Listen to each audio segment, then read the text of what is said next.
welcome everybody to the Select Board regular meeting this evening on Wednesday, August 6th at 6 p.m. here in the Bethel Town office meeting room.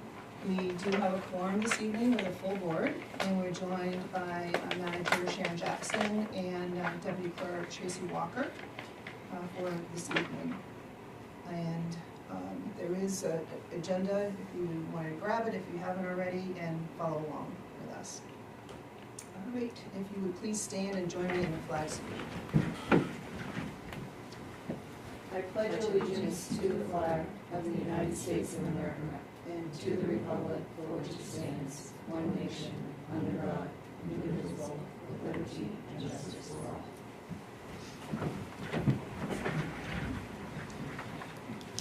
So we do have some adjustments to the agenda this evening. 3 of them, 2 are addition, 1's a revision. So I would ask the board, the first one is labeled 10H on the agenda that's on your table. And 10H is action to approve an application for the planning board from Danielle Horton through December 31st, 2025. And I will move to add that to the agenda. Second. Any questions? All those in favor? And the motion passes unanimous, so that will be added to the agenda.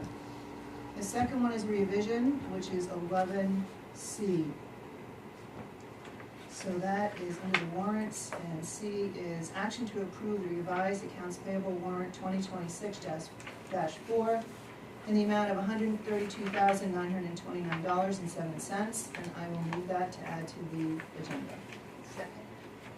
Any questions? All those in favor? And the motion passes unanimous. It will be added, revised. The third and last one is 11F, and that is action to approve accounts payable warrant 2026-8 in the amount of $23,762.42, and I will move that to add to the agenda. Second. Any questions? All those in favor? And that motion passes unanimous and will be added to the agenda. We're continuing on now, and we have number 4, public hearing, and we don't have any hearings this evening. That will bring us to public comment. Does anybody have any comments in general that they'd like to make? Okay. I'm going to assume that there might be some comments at some specific agenda items. Right? Mike and Emma, okay. What do you mean, like a comment on the sewer bill, or something different? Yeah, you're on the agenda, so I assume you'll want to Talk about state that. your case. Yeah. Okay, so we don't have any public comments. We're going to go on to action on the minutes. And this is discussion and action to approve the minutes of the July 16th Select Board meeting. And those were provided in your packet. Anybody have any amendments?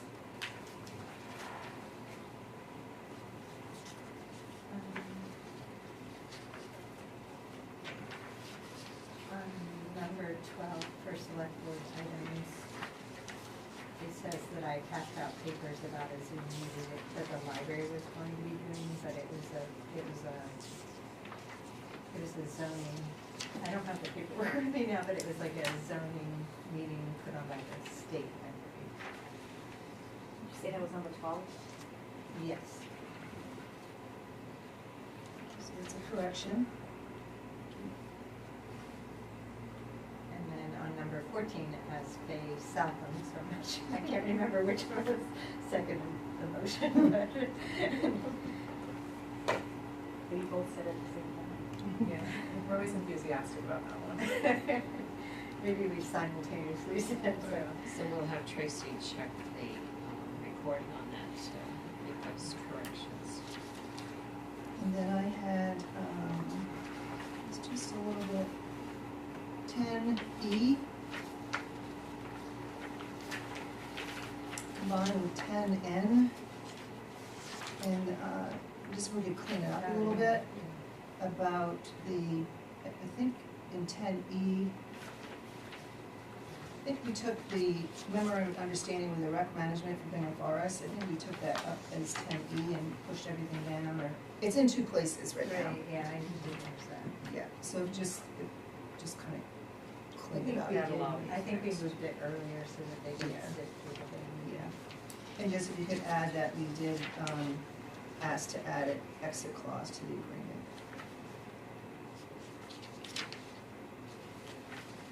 Anybody have anything else? Any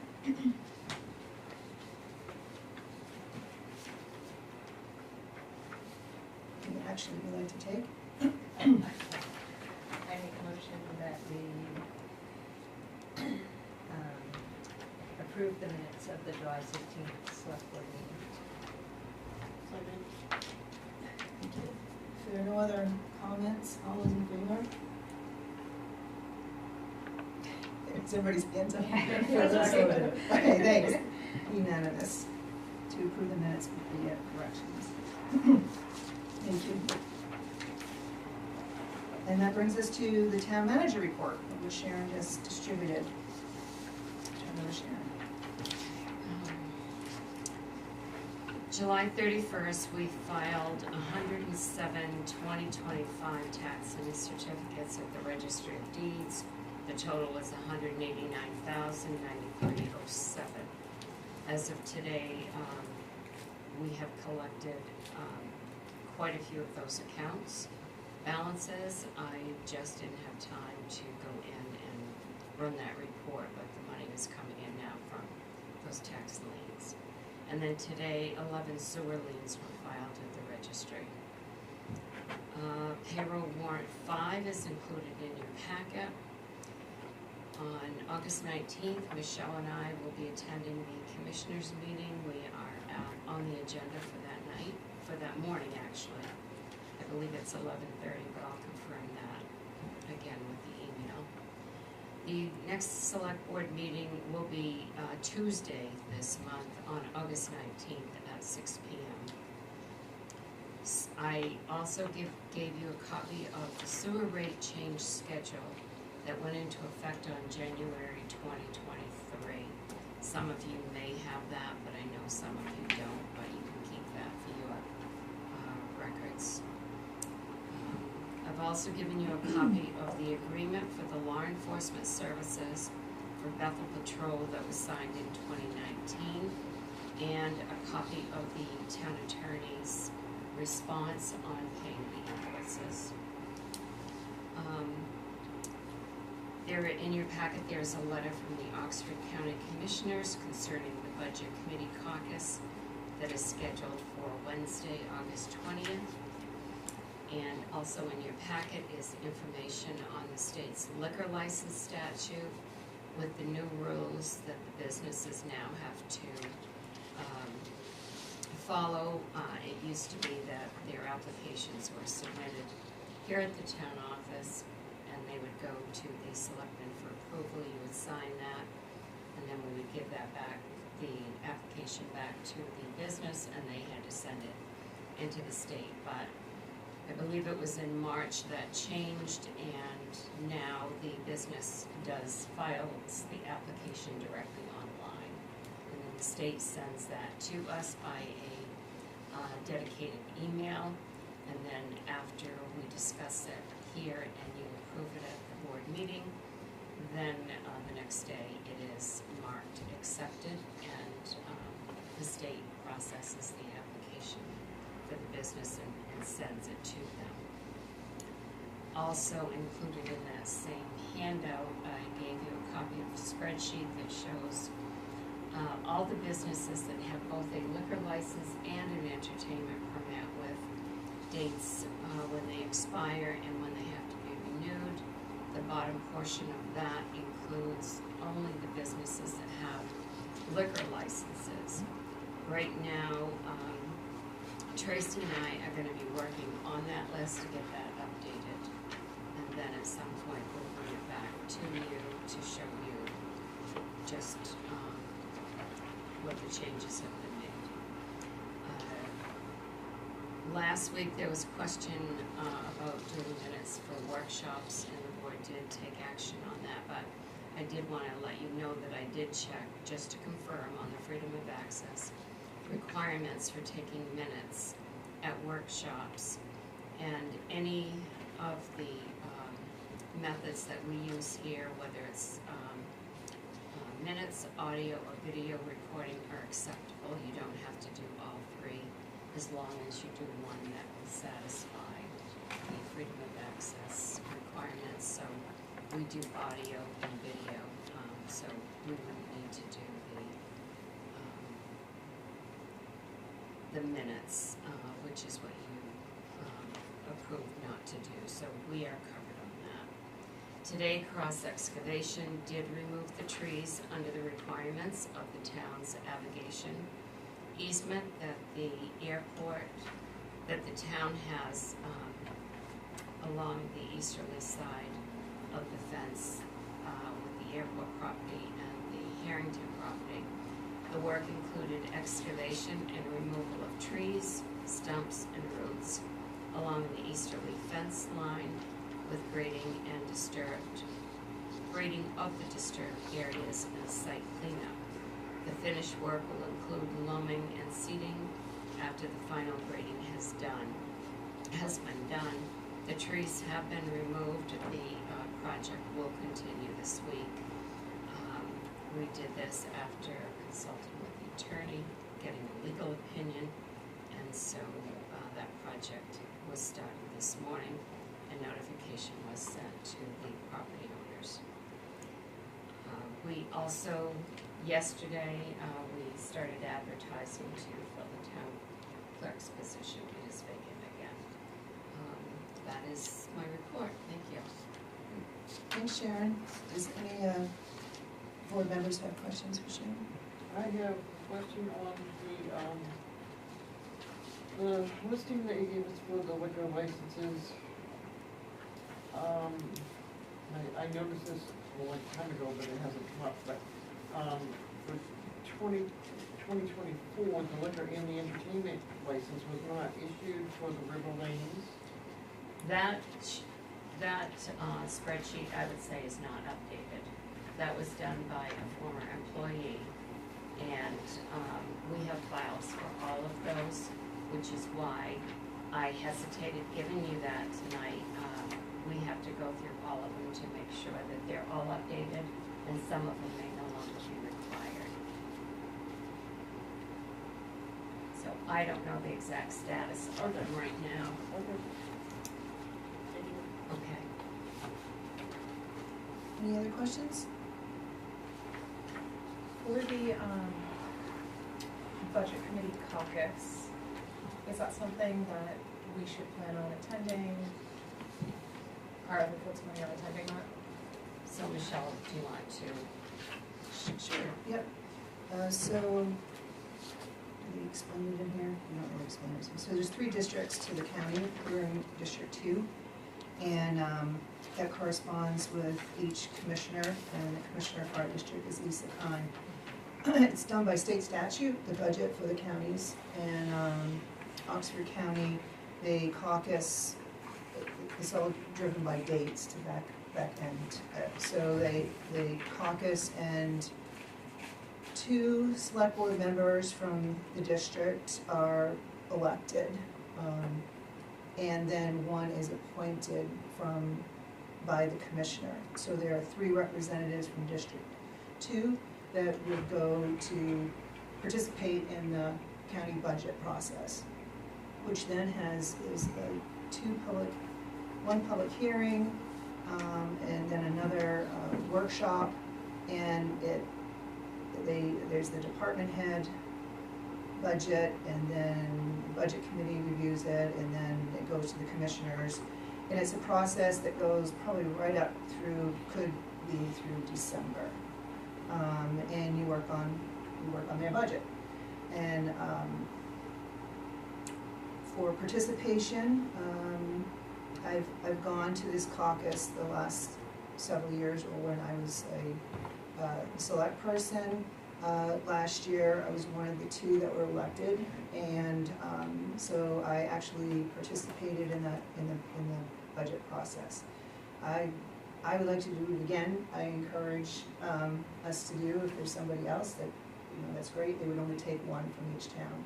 And since it's by election, 2 of them, it helps to have participation from your town or other supporters in order to get that representation from your town onto the committee. Because then the 3rd person is up to the discretion of the commissioner there. So in anticipation of that, that's why we had a select board meeting on the 19th, so we could participate in that caucus. And it's in Rockville, actually, Mexico. I would like to put my name in to be elected again. That's done by nomination there at the caucus, and would love for you all to join in. And just to add to that, the more the election is, it's the selectmen from all in each district. So if all of you are there, you would add an extra vote for our town to have a representative in our district. And I can tell you what they do. They all try to get as many people to vote for them as they want. So even from other towns. So if we want a support, and you weren't elected, if I remember last year. I was elected last year. The first terms, in my first term, I participated in the caucus, and I was not a voting member, and then the commissioner, even though I was like, sometimes you only have 3 people attend, sometimes you have 20 people attend, even though it was like 3 people attended, and that commissioner didn't put me on as an appointment. So I have gone to caucuses, but last year was the first year that I was actually elected. So the commissioner didn't elect you last year, didn't appoint you last year, you were elected by the group? My fellow Okay. select board members did from District Okay. 2, it was myself and Randy Cantwell from Mexico who were elected, and then Commissioner Duty, at the time, he appointed Gary White from That's Erie. right, Yeah, because I knew he didn't, he didn't attend, yes. yeah, okay. So, anyway, Michelle could use your support for that, so, yes. Great. Sounds good. It's helpful to have that background info. So do they vote people in and appoint them? Is it? So the caucus, Yeah, the select board persons that attend the caucus, you have to Okay. to vote, you gotta be there. They pick two of our own, so to speak. And then the commissioner can appoint one from their district. So last year, again, I was nominated by the group who attended, and elected, and and Randy Cantwell from Mexico, select person, he was nominated and elected. So we were 2, and then Commissioner, and it was Doogie last year, he could appoint 1, because there's 3 representatives from each, it's a board of 9. okay, And he appointed Gary White from Erie last year. Does that help? yes. Okay.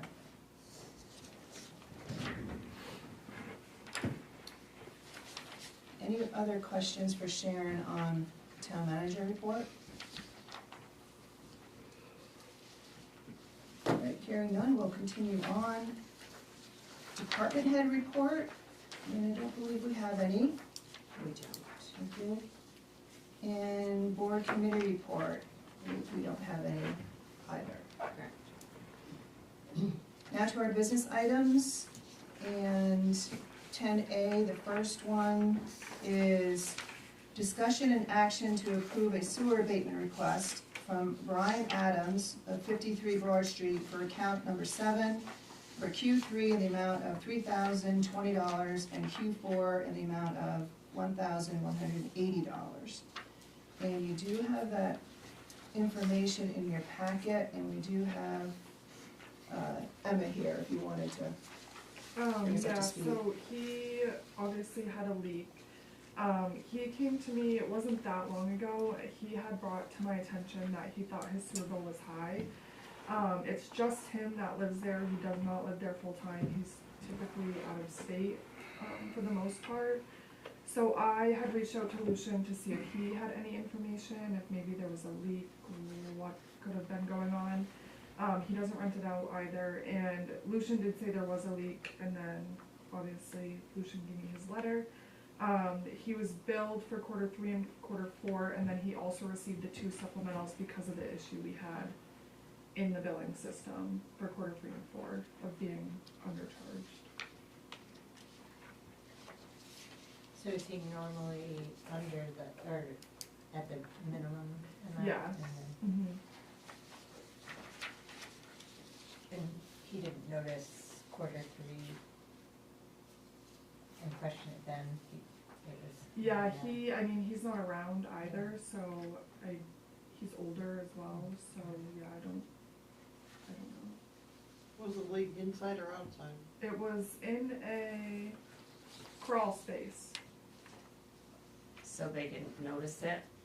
There was a pipe leaking in the crawl space, so that's, that attributed to the problem. Did Lucian offer any more insight? Why did he not have given a one-time He leniency didn't, for water? no, not that I'm aware of, and I don't know if maybe he's already received a one-time credit from them. I'm not entirely sure.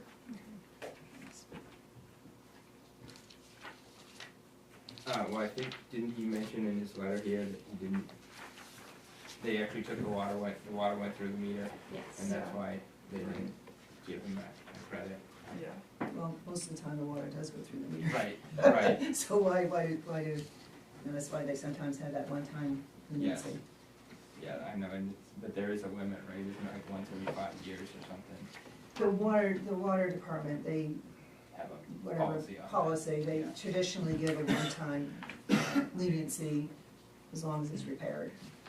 And they did give it? They did not, no. No, No. they didn't. But I think with the water going through the meter, it did run up the water bill. But the sewer bill, it wasn't discovered because it was a pipe leaking through the crawl space. So that's why we felt it was justified to do an abatement on the sewer bill.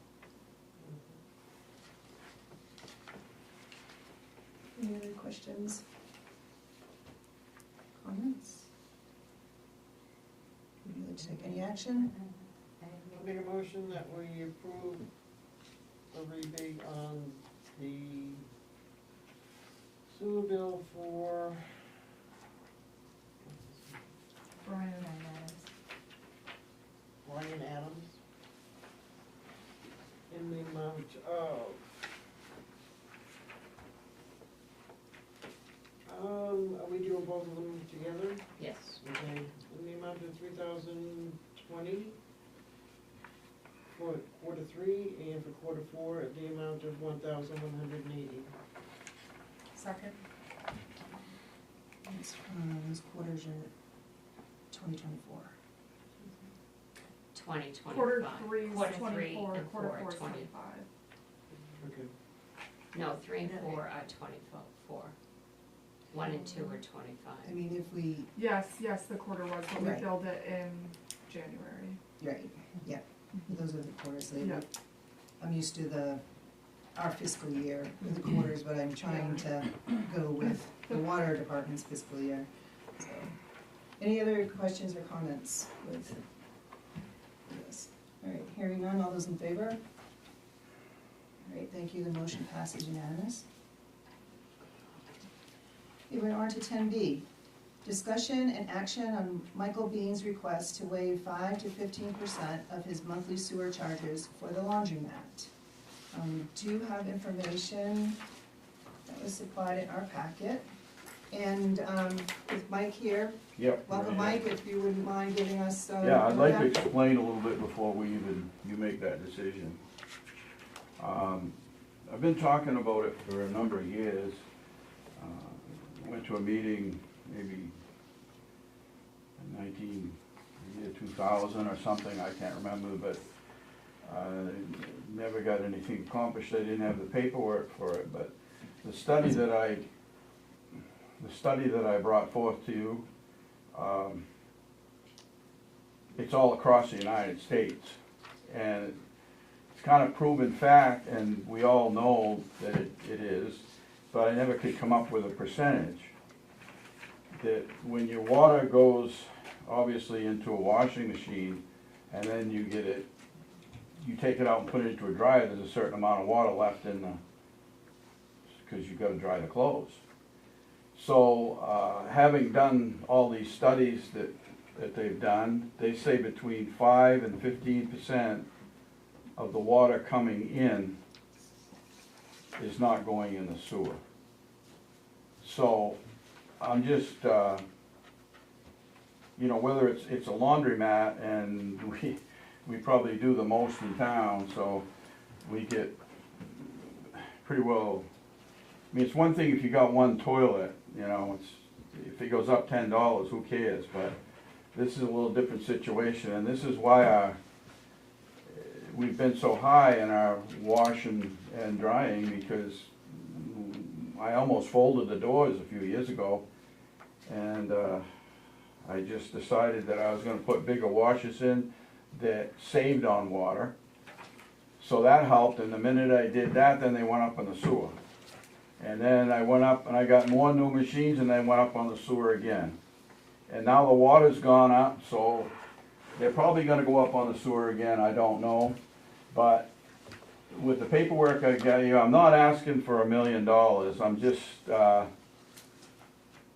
I'm asking between 5 and 15%. But you gotta also know that we don't have black water like all the houses do that come into that. We've got wash water, which is gray water. And so you're not doing as much with our water. As a matter of fact, I found out through the summer months, you're glad to have our water in the sewer system because it helps it run everything. But I'm not asking for that. I'm just asking for a legitimate discount, because the water does not always go in the sewer. I mean, we do wash the floors and all that, but I mean, I'm not talking about that. I'm talking about, you know, just going in the dryer, so. And with that paperwork that I didn't put my name on it or anything like that. I didn't think it was necessary. But like I said, you can see the study's is pretty legitimate, you know. I just didn't have anything to go by. I tried to do clothes a few years ago, and they were so different. I mean, you know, you'd get 8%, you'd get 7%. I never did come up with 5%, but some of them, depending on the big, you know, whatever they put in, and a lot of people, you know, like with Sunday River going, and even this time of year, they have the big laundry, and they, you know, a lot of that holds a lot of the water, so still has to be dried. But that's, you know, even if it doesn't have to be dried, if somebody did a wash, they take it home, put it on the line, it's the same thing. The water doesn't go in the sewer, so that's all I'm kind of looking for is that's why I brought the paperwork up before, so you could kind of look it over, because Thank you. it's just such an expense compared to, like, we'll say Mexico does twice the business that Bethel does. Off the top of my head, I think the sewer bill's like maybe, I don't know, it was 2,000, I think it's like 2,500. And up here it's pushing $10,000 for the sewer. I mean, I know all the reasons why it's so high. I mean, because they build a big sewer place, you know, and expected a lot more to come into town. Well, I guess we need it, but still it has to have the water to run, and you know, we all gotta, if we want to keep things going, we gotta protect businesses too, you know, and they really need the laundromat in town. There's a lot of people that need it, and a lot of people use it, and if they didn't go here, they'd have to go to New Hampshire or down to South Paris. And there, if you care anything about pollution, well, if they're driving all the way to South Paris and all the way to New Hampshire, you're not gonna like that, so. You know, there's a lot of ifs and ands and buts, and people don't realize that. Like I just bought 2 new machines down there. I haven't finished paying for the last 5 that I bought. Still paying on them, and I'm not crying or anything, because it's my business. But I just bought 2 more. those two machines that I bought were 3 loads. They cost $16,400 for 2 machines. Takes a lot of quarters to pay for that, you know? And all those machines, they take less water. So, you know, I'm trying to put my part into it to keep it going, you know, and I'm hoping I'm presenting this right, because I just got through major surgery on the back of my neck, and I'm not doing too well right now, but I'm trying. No, we thank you for coming Yeah. in person, and we do have the information in the packet. I just wanted to hear from you if you Yeah. had more information. Do you all have any questions for Mike before we talk about it? Do you know, in areas where they've instituted this, do you know how that's affected every other user on their system? Meaning, one of my fears is, we go and give this break to you, what about when Gould Academy asks for it, or the Bethel Inn, or, you know, private citizen who's got 5 kids and they're, you know, do you know if there's Did you any read that, any of practice that on paper? You probably didn't read any of that paperwork, huh? I read it all. Yeah. Did you? Yeah. Well, Yeah. it does say in there that there's, a lot of towns have been doing this. So, as far as Gould Academy, I don't, But do you know if those other towns have addressed that problem of other people? You know, they've been doing it, the way I understood it is Right. that they've been doing it for laundromats Yeah, in yeah. other towns. right, But no. has that been a problem in other towns where people have said, well, if you're giving this 5% break to the laundromat, why don't I get it? I do 2 loads of laundry a day with my, 5 kids at home, and I'm just using Gould as an example because they're Well, a big legally, user, but. legally, there's nothing in the paperwork that says you guys aren't doing it. I mean, you're legally doing what you're doing. You're charging us for a water bill through the sewer. Now, if you was to put something on that sewer line, or you was to say, okay, you put something on your sewer line, I don't know what that would be. I mean, I've been in piping for 35 years, and I don't really have anything like that.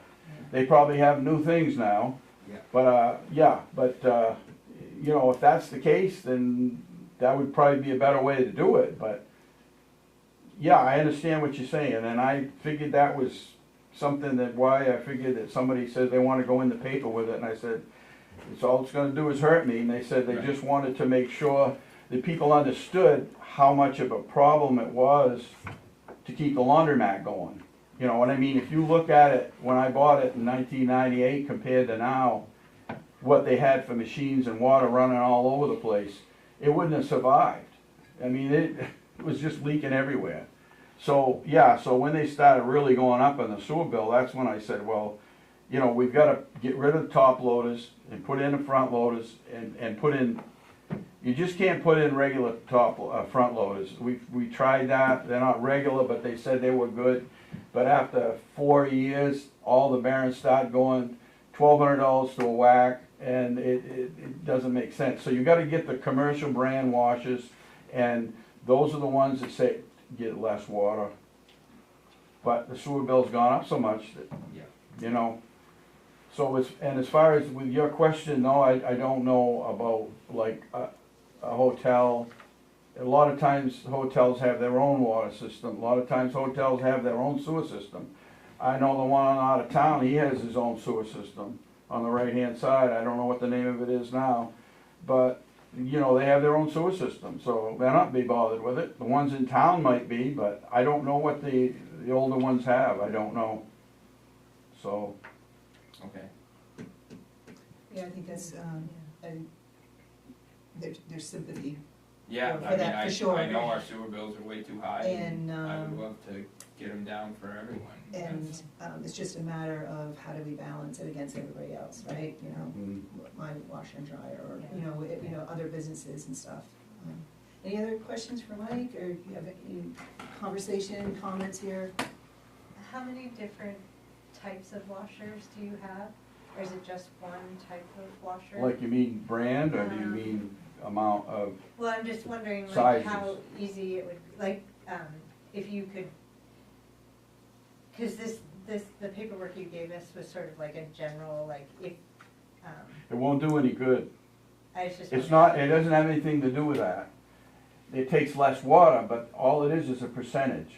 No matter what you do, it's a percentage. And it depends on the clothes you put in. you know, it's a Yeah. percentage, so It you, gave a, like, you weigh your clothes before and Yeah, after no, you and do can't. the calculation, but I was Yeah. just wondering if you only had 2 or 3 different types of machines, we could try the calculation to see what's going on. well, I mean, I tried it, and like I said, I can't, it's so vague, it's in between, you know, that's why I said, if you just went to a middle mark, like 7 or 8%, and say, hey, good enough, you know? I mean, that's not asking for much for a business like that that's spending $10,000 for sewer. If you took 10%, that's only $1,000. I mean, you know, it's pretty easy figuring. And yes, we have 6 load washers. I have 3 of those. We have 4 load washers. They're all new. We have 1 8 load washer, and we have 2 3 load washers that I just put in, and I've been trying to get for 6 weeks now, I've been trying to get an electrician to hook them up for me, because I can't do anything anymore. But try to get an electrician. Sitting there, you know, $16,400 worth of 2 machines, and I can't even get them hooked up. It's crazy up here, I'll tell you, everywhere. You can't get people. It's hard. It's not like you're paying them so much an hour. They tell you what they're gonna get, and then they don't even come. Oh well, I'm the one in business. You know, I had to put up with it. But yeah, I'm not asking for much, if you stop and think about it. I had some, And, okay, let me ask you one other thing. You had mentioned something about other businesses, and then I think somewhere in there you mentioned about what an individual person. Okay, the amount of laundry an individual person does, I don't think it's gonna amount to them even coming into a meeting. But if you've got 10,000 people that come into a meeting, that might make a different story. But still, they're only gonna get, what are they gonna get, $10 off a year? I mean, you know, it's big difference. We gotta keep that laundromat going, whether I keep it or whether I sell it or whatever.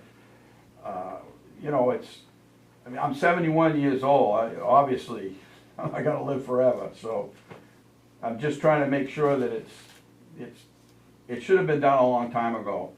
I get aggravated, and then I don't wanna sit in a meeting, you know, I never was kinda like that kind of person, so. again, we thank you for coming tonight and bringing this forward very much so, Mhm. and do understand what kind of a resource it is for the community. It is nice having that there. I think for me, there's a public process to change rates. Right now, it's uniform across the board, but if we change rates, there's a public process for that. We are going to be working on the budget for the coming year for the treatment plant, perhaps even at the next meeting, or soon. And I think what I'd like to do is, I'd like to keep this conversation going. Now, I know you've had conversations, you know, years before, Mhm. but now you actually have some numbers Yeah. to put to it. And it gives us something to digest. Yeah. But I'd like to keep the conversation going in the context of, as we look at the budget and see if there's any other rate changes potentially that we may need to do. Look at it all at once, continue the conversation with his request, and then come out the other end of it and get you an answer. Not tonight, but it might be in a couple of months.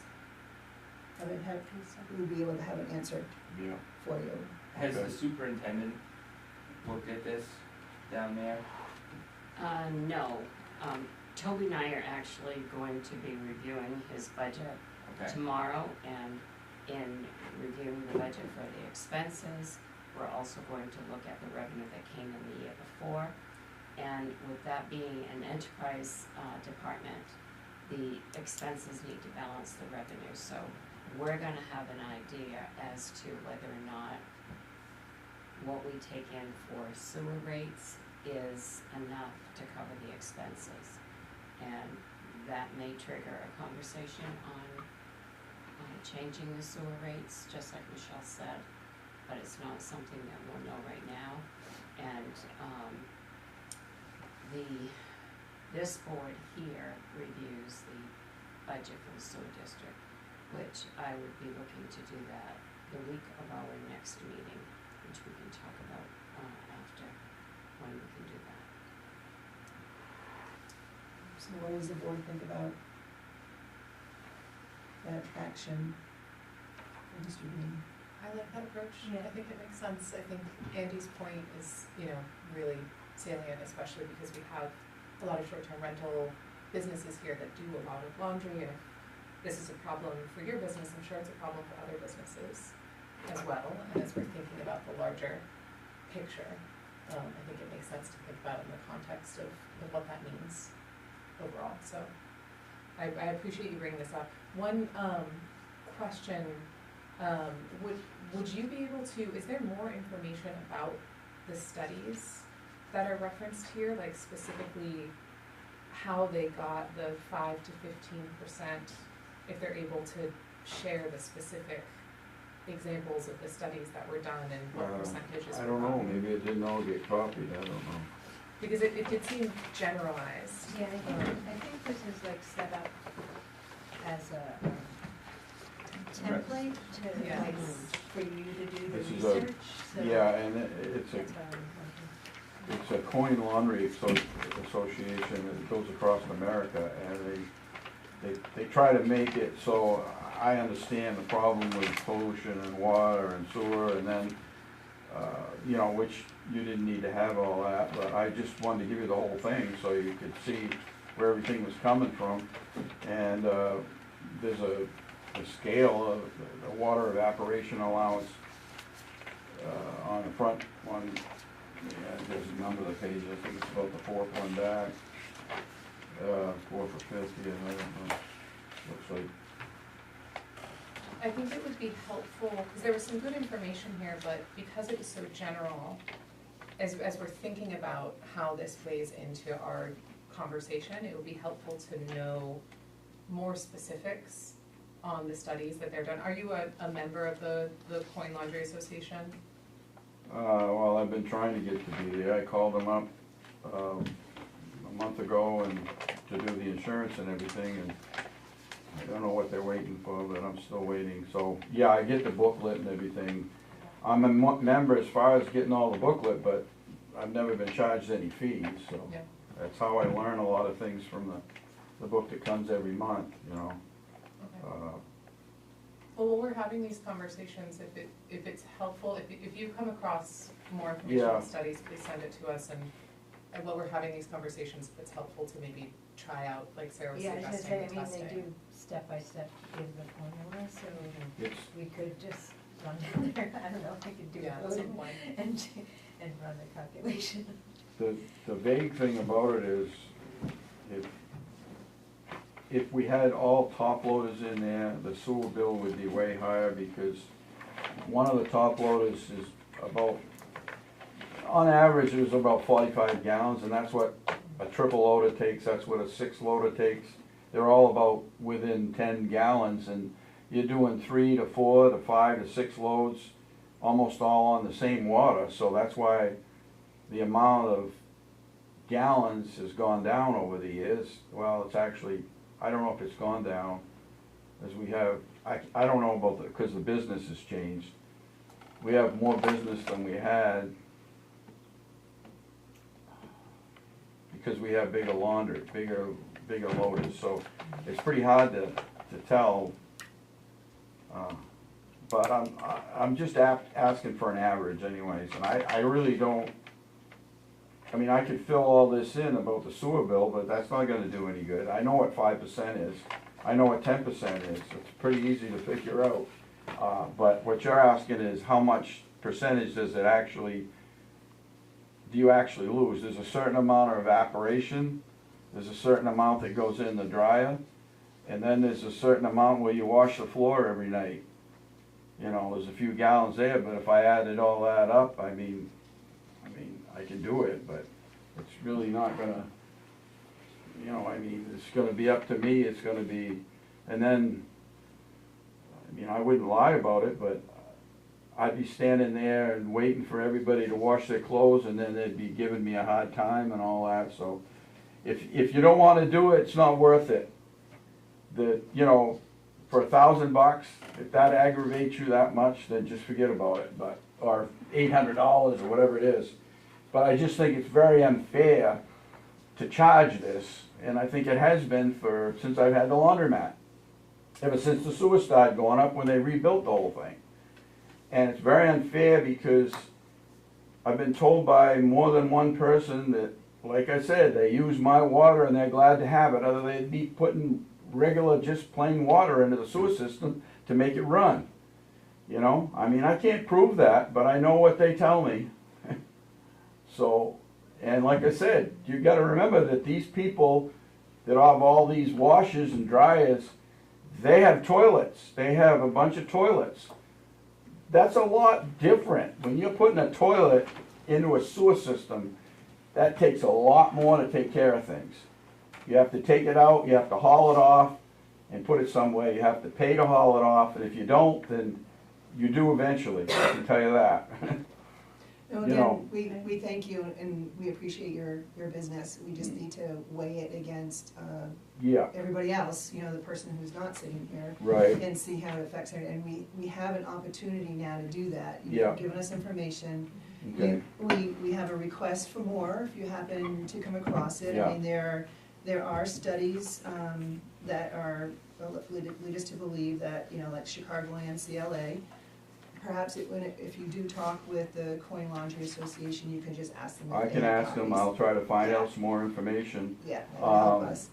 But, like I was saying, that, like, if you have a hotel over there, if you're worried about the hotel, how many toilets do they have? Do they have 20? Do they have 30? Now, that's a big difference in what I'm asking. Yeah, the rate is a unified rate right at the moment. Exactly. So, and so we Yeah. wanna, if we That's what I'm saying. change the rate, so we have Mhm. different rates for Yeah. different businesses or Okay. entities, we do have a formal process to Yeah, do okay. that. And we're not saying we're not doing it, we're open to looking at it. All right. But the opportunity is coming up for us to look at everything Exactly. in the next couple of months. But did I help you out? Yes, you helped us out, Okay. very, very much. That's all I so. wanted to know. Yeah, very That's- much so, and we're gonna continue our work on this, and with your information in mind as we continue our work. I don't know what the outcome is going to be, but we will work on it, and we'll ask the town manager to keep in touch with you. I don't think we'll have an answer on the 19th, but we may have an answer at the end of September as we work through the budget coming up, Okay. because we may need to do more work with rates, and it would be good to do it all at once through that public process. So it sounds like we have a consensus that this is the path we wanna take, and I wanna thank you for bringing this Well, thanks for forward. listening to me. Yep, and before we leave the subject, there are a couple of items that I wanted to address in the newspaper article. Just so everybody's on the same page, I've been trying to learn a lot and get caught up on it. But in the newspaper article, there was, you know, particularly that the board put off making a decision until this meeting. Well, it never came as an agenda item to be able to take any action, so I just want to make that It clarification. did come to an agenda. It was back in the year 2000, somewhere around there. But I didn't have that information. I didn't have anywhere to go. I couldn't figure out what to do. But, you know, but yeah, so, This is just in the context of yeah, the that was newspaper. a long time ago. Yeah, that's a long time ago. The newspaper insinuates that at our last meeting, we had it as an agenda item. Oh, We did not have it as an agenda item. right, Which is kind of I see. And then, one of the biggest pieces, that I take exception to is the cost of the operation of the treatment plant is borne by the ratepayers. So is the debt service. In the article, it says that all of Bethel's taxpayers have been footing the hefty costs of upgrades to the treatment plant since 1990. No, that's not true. The ratepayers have been doing it. Now, for some of the loans and grants, it needs to go to the legislative body, to the town, in case there's a default, and then the taxpayers are on the hook. But there's never been a default, to the best of my knowledge. And again, the fees and the capital have been paid for. But just so you know, it didn't come out of my mouth. Yeah, no, I'm just, I I'm setting some didn't- corrections. I didn't even wanna give her any information, Mhm. you know, I just didn't wanna do it. Yeah. Cause I know how they can twist things around, so. And then the other piece that I've been trying to learn about is, you know, Bethel originally had a wastewater treatment facility in 1972, right? We all know that with the comings of the Clean Water Act, right? Must be Mhm. right down the road. Mhm. So then in 1990, there was reference here that there were major upgrades done in 1990. So what did happen in 1990 is the federal law changed, right? The federal law changed, and they wanted, they were going after the discharge licenses of almost every wastewater treatment facility to upgrade their facilities to take care of that. Mm. So many wastewater treatment facilities had to be upgraded. Bethel began that process. And of course, when you take money from the feds and the state, you gotta do it their way. And by 1999, completed the upgrades at the treatment facility. And we have a discharge license that was calculated with the state. I think it's 300,000 cubic gallons or whatever the feet, yeah. Yeah, and so of course, when you are receiving federal and state money, they're not gonna build it to the capacity what we have right now. They look to see what growth potentials and such, and that's how, it's our license that dictates what our capacity is in that. So that's how it kinda came all about. I learned this information was helpful for me, so perhaps it's helpful for you all. With that. But there were those pieces in the article that I was saddened to read, because it only keeps folklore going, and it'd be nice if we had correction Yeah. to those. So, again, thank you. And before we leave the topic, any board member have anything else? Did you share those corrections with the paper? No, it was quiet here, but, would you like to share those corrections with them? Good idea. Yeah. Would be good to do, so that we're not just letting misinformation. Definitely, I would if I was you. Yeah, I can work with Sharon, if you like. You guys can see a draft. Sure. All right, thanks everybody on it. All set with me then? All set, we'll keep in touch. I really appreciate it, thank you so much. Thank you. Anything's appreciated, thanks. Have a good evening. You You too. Thanks. That brings us to 10C. Discussion and action on the request from Kevin Dunn to use the town landfill area for a wood bank.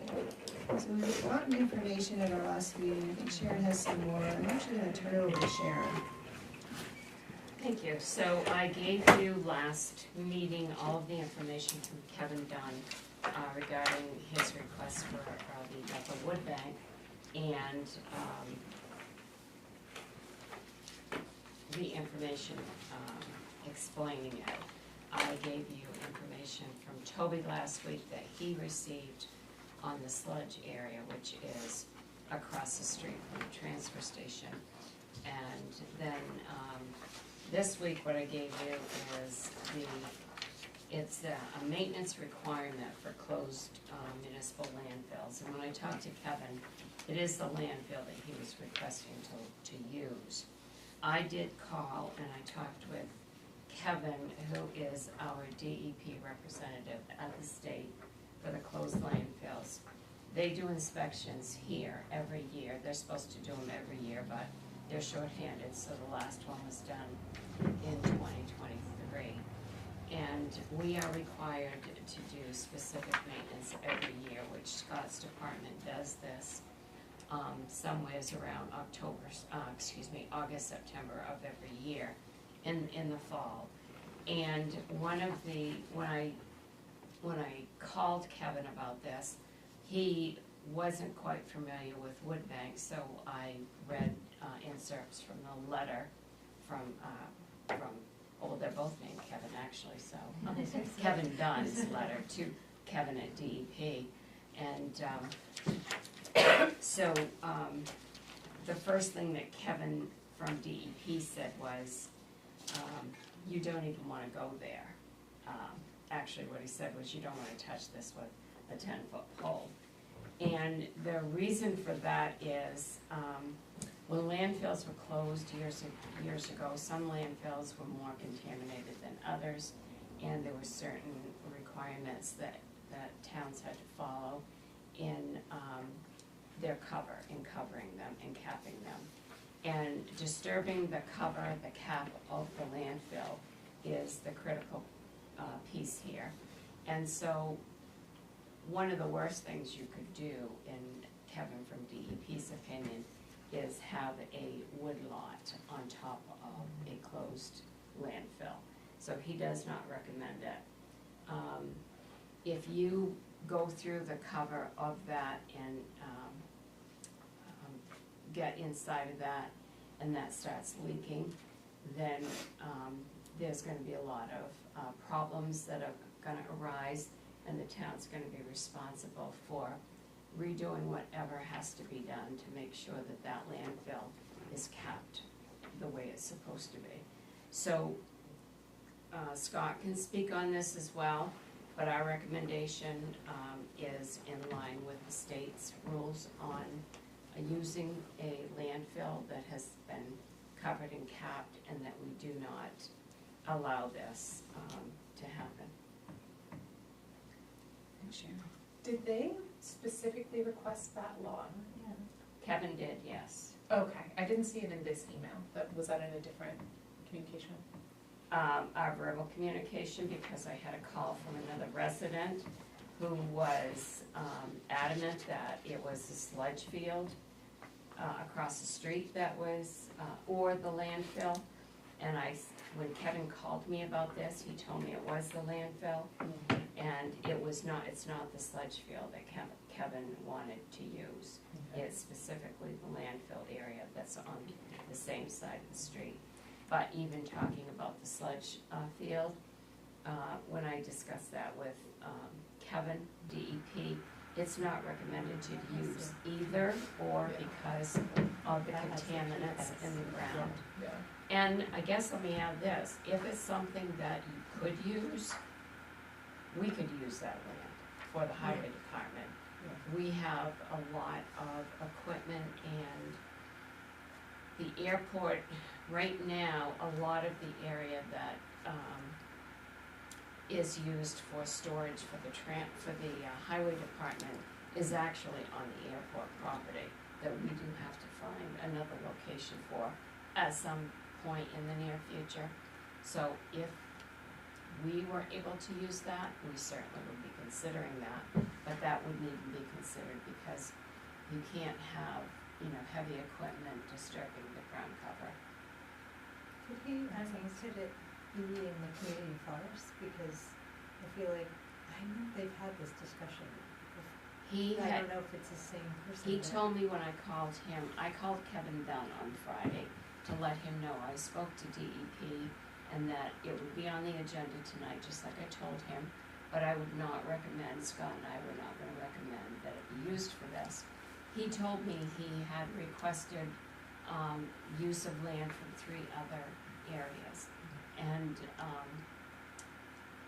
one of them I think had to do with Mahoosic land. So, Well, that's Mahoosic Land Trust, which is different from the community forest. but anyway, he has requested from 3 other areas to use land, but he said they haven't got back to him yet. We got back to him, but he hasn't heard from the other 3, so. Yeah. I was thinking along similar lines. I think this is a great project. I think it would be really great to support folks with like an accessible form of heating. Mhm. I've actually worked with wood banks in other communities, and I think they offer a really great resource, especially with how cold it gets here. I don't think that, from my understanding, the town does not have land that would work for this, and that explanation also underlines that, but I wonder what we could do to help connect him with alternate sources, like you're talking about, Sarah. Maybe living in forest authority. Yes. So I would appreciate him doing the legwork, but with Rotary, so he approached Rotary as a participant. Rotary has a very simplified version of a wood bank. They don't actually bank it, they actually cut it and deliver and such. And so in this particular case, in working with him, we didn't have the resources to that he was particularly using, that he asked Rotary if they would write a letter of support for his operation. That hasn't been fulfilled, and he hasn't asked for it specifically for some specific area, but I would rather have him do the legwork to try to find something, but leave it open for him to come and see if, he wanted a letter of support from the select board, just to say, hey, we're great with this type of organization, and see what you can do. I don't know, does that work? Suggestion. Okay. So we do have the question here on the table. Votes are in the positive, right? Yes. So, what I propose is to make a motion, to approve, and then if you, agree not to approve it, you vote no. Okay? To approve it on the town land. Right. Okay. Because a vote is to be in the positive. I'll second that then. Okay. Are you good with that ramble that I did as a motion? Motion, Yeah. I just, motion just what it says here, Yeah, to approve. Andy seconded it. If there are no other comments or thoughts? Okay, wait a minute, we're doing what now? What was the It's just, motion? The motion to approve C, which would be the action to request the use of the town landfill area, which we just talked about, feeling like, because the vote has to be in the positive. And I think generally we're feeling that it has to be, that's not gonna work.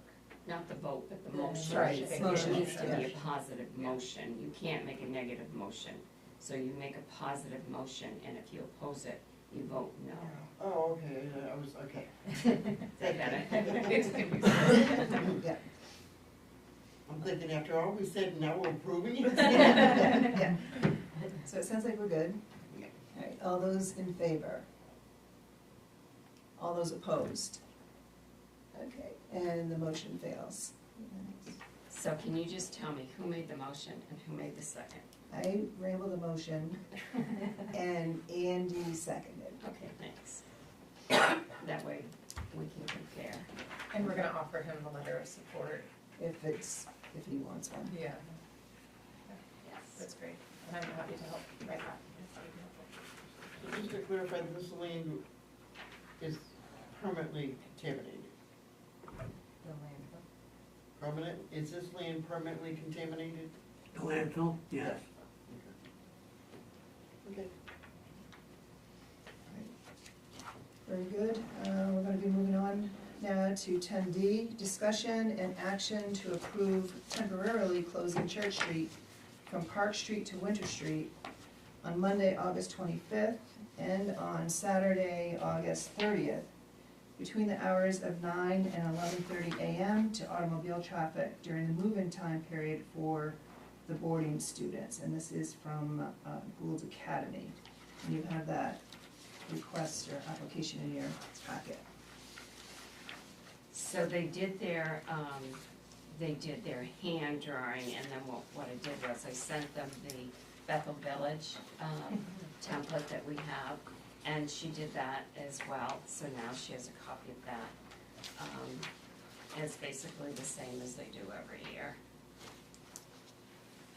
Make a motion that we approve the temporary closure for Gould Academy on Monday, August 25th, and Saturday, August 30th, between the hours of 9 and 11:30 for their student move-in. Second. Yeah. Any other? did the dance. That's what happens. So it's Dealer's choice. They- Stop 'em. Yeah, dealer's Yeah. choice. Or Fay Whitney. Any other comments or questions on this? All those in favor? And the motion passes unanimous. Thank you. Thank you. And now we're on to 10E. Thank you, Lindsay. Thank you.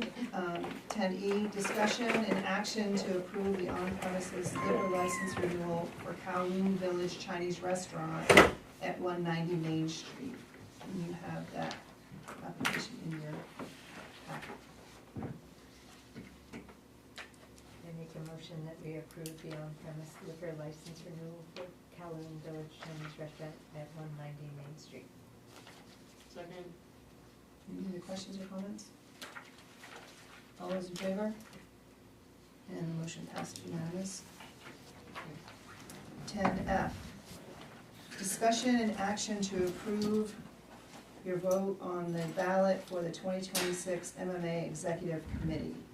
And you do have that ballot in your, copy of the ballot in your packet. I guess I could offer a little bit of explanation. So the MMA Executive Committee, the nominations come from MMA, and then the participating membership towns actually elect. And it's, I forget how, I'm on the board, I forget how many was on the committee, 9 or 12. But they have terms and just like any other committee, and they have 3 members they're proposing, 3 for a 3-year term.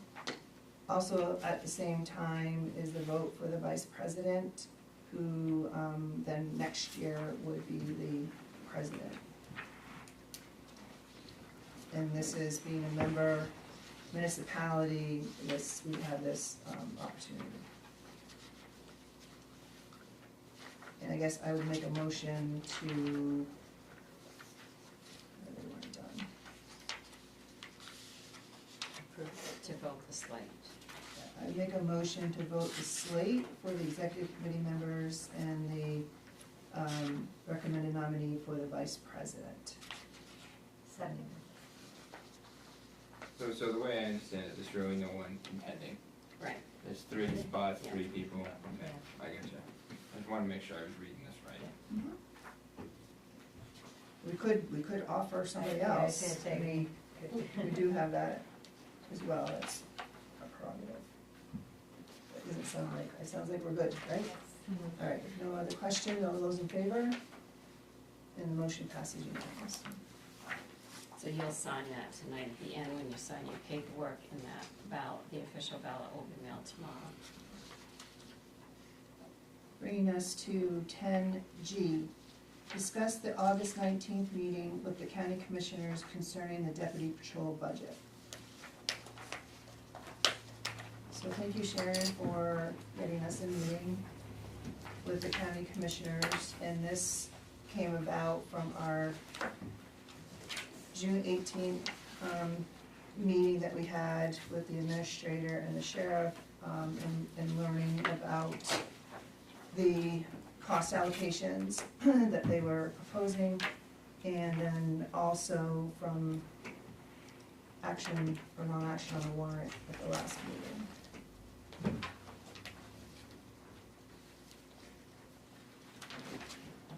I can start and you can throw spaghetti at it if you like. What I proposed, there's 5 items that I'd like your attention on. And the more the merrier to come to the meeting, so you guys, What time is it on August 19th? It's 11 or 11:30, but I'll confirm that. I'll send an email to confirm that. Thank I you. thought I And where? printed that. It's at the county commissioner's office. And where's that? That's in South. 26 Western It's at the Ave. courthouse, yeah. And where, we can have more than 3 people there? yes, you can, we would just need to post that we have a quorum that's there discussing this item, that's all. We have just to need post that where? We need to post it. Anytime you have a quorum, you have 3 or Right. more persons, we need to post to let the public know that there's a quorum. In this particular case, we are conducting town business, but it's very specific to, the patrol budget. So the five pieces, for their attention. The first one is the one that I touched on at the last meeting with the warrant, is that the county fiscal year is the calendar year, 2025. They have set that budget. The revenue that they are expecting is the 574, or whatever averages to our rate that we've been paying from January to June. And they have committed the taxes. We know what our tax bill is. And so what I want to bring to their attention is that anything that we pay more than what they've budgeted, one, we're already paying tax, we'll be paying on the taxes if they think they should be getting more money. And two, all we're doing is putting money right into their fund balance. Doesn't really seem fair. So clarification, what you're saying is because we paid a certain amount for the first 6 months, we should be paying that same amount for the second 6 months? Correct. Because their calendar year, that their budget is set on, this whole budget process that you're gonna see the beginning of, they have all their costs, and then they have their revenue that comes in. And the revenue for the calendar year of 2025 has a total of what the 12 months that they're charging, they charged us from January to June. They set their taxes on it, they committed everything. Which means if they budgeted incorrectly, we're actually paying our taxes already in what's been committed, we would be. So if they budgeted wrong, that's not really our problem. And we should get the same benefit that any other town in the county gets if they budgeted wrong. But to put more money into, they didn't budget any more money in their budget. So to give them 8,000 times 6, $48,000 more for these 6 months is just going to their bottom line. But how can that be rectified? I mean, if our calendar year is different than their calendar year and the rate changes, How they need to rectify it is, see, I always thought that when they put a number in, it was 6 months was at one rate and the other 6 months was at other rate. But in the last couple of years, we've just paid whatever rate they told us on July 1st, and it changed. And to rectify it, they would need to rectify it. If they think they need more money for the patrol here, when they budget in October, December, they need to budget appropriately. And it's a little bit different because we're tax paying too. So it's not like any other contractor or any other contract where, okay, you know, the rate went up or the rate went down, this is what your piece is. We're now actually in committed taxes for the county. So whatever mistake they did, positive or negative in their budget, at the end of the year, we should get that same benefit or not, like any other Oxford County town. but how are they gonna know what the budget will be when it's time to bill us? Same thing when we go through the same budget process that we go through. You need to anticipate. Just like, you know, the year before, they anticipated they were gonna have a 4% increase. So that's, I think, how they used to do it. They just went on the municipal year instead of really looking at what their calendar year was when they went to go charge us. Anyway, those are the facts, and that's what I wanna bring to their attention. Yeah, I think that's good. I think that we should bring that to their attention. Yeah, so that's the first piece.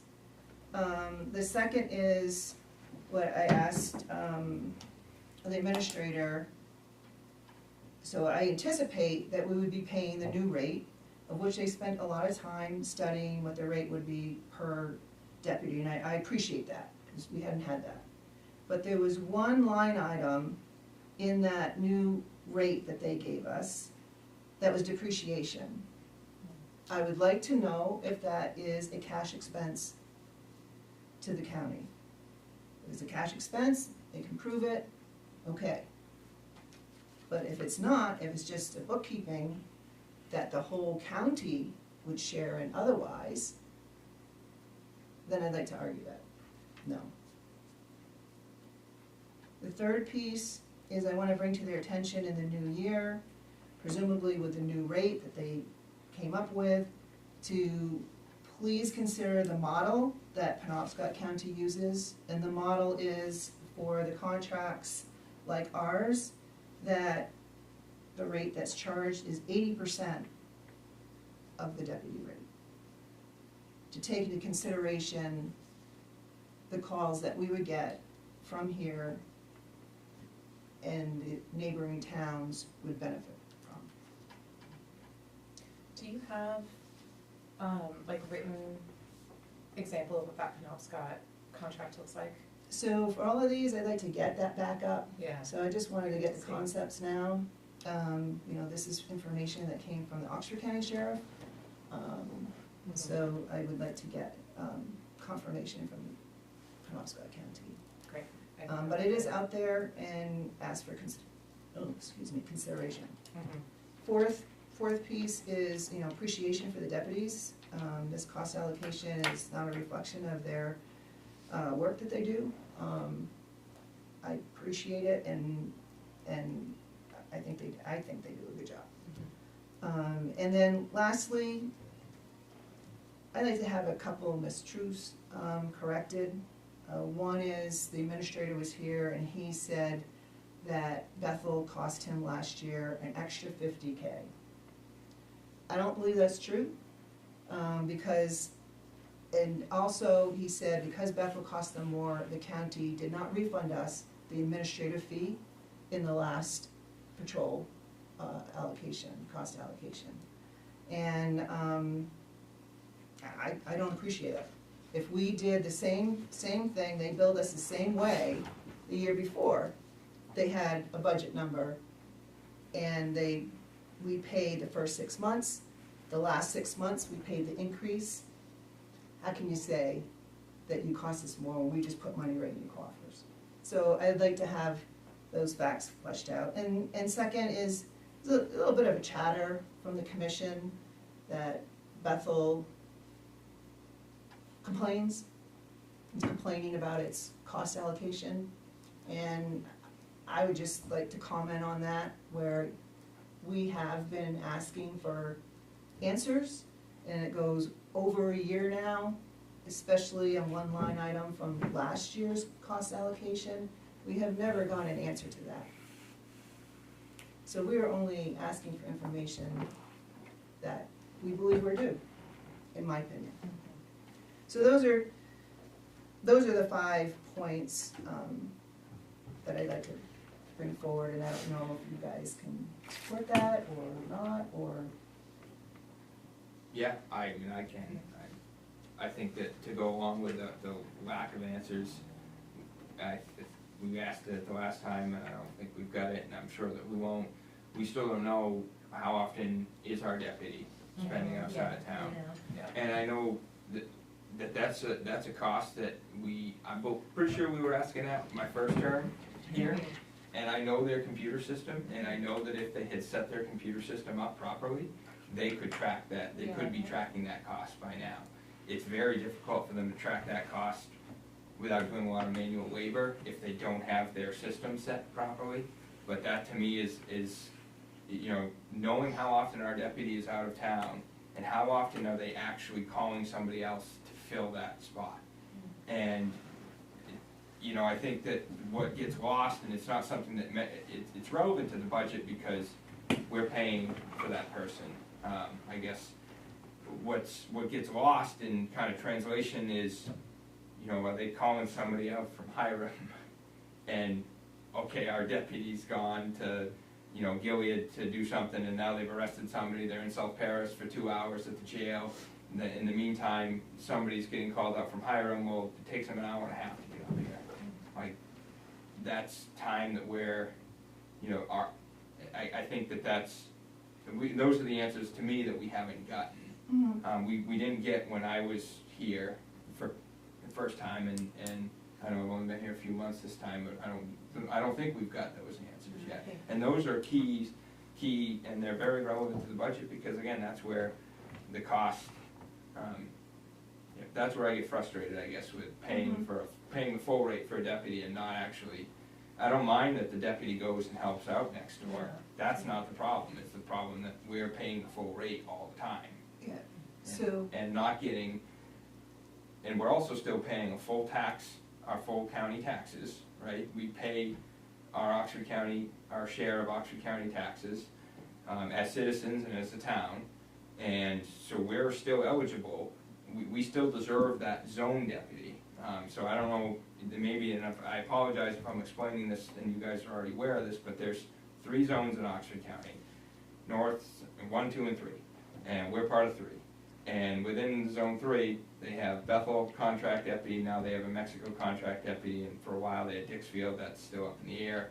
And they kind of sub those out to other zones, but if you know, when I was here, we only had Bethel, so you had a Bethel deputy and you had a zone 3 deputy, and we pay for that share of that deputy as well, through our county taxes. And I know that one of the arguments that used to be made, I don't know if it was made, because I missed most of that meeting unfortunately, but was also that, well, you also have the benefit of detectives and everything else. Well, they haven't funded their detective bureau since I left. They have 3 detectives. They should have minimum 4. At one point they had 6, and they've gone downhill on that side. So I would argue we're not getting, A, we already pay for that through our county tax bill, and B, we're not getting the benefit of that because they haven't staffed them properly. And I would say, you know, the same, I would say that even if they were staffed properly, we're already paying for that through our county taxes, I guess, so. Just So- some things to keep in mind. yeah, when so you're I've thought talking. about that, and then also, how to keep this, how to keep sharp on this argument. So a couple things of what you shared was, it makes great argument for the 80% at Yes. Penobscot County. That totally reinforces that. Second is that I did ask if Bethel is its own zone now, and it is its own zone. Yeah, 3A is So- what they called it when I was there. Anyway, they But- bid on it, I asked, for the So deputies. my they bid on statement to that would be, then we shouldn't be paying our county taxes for that.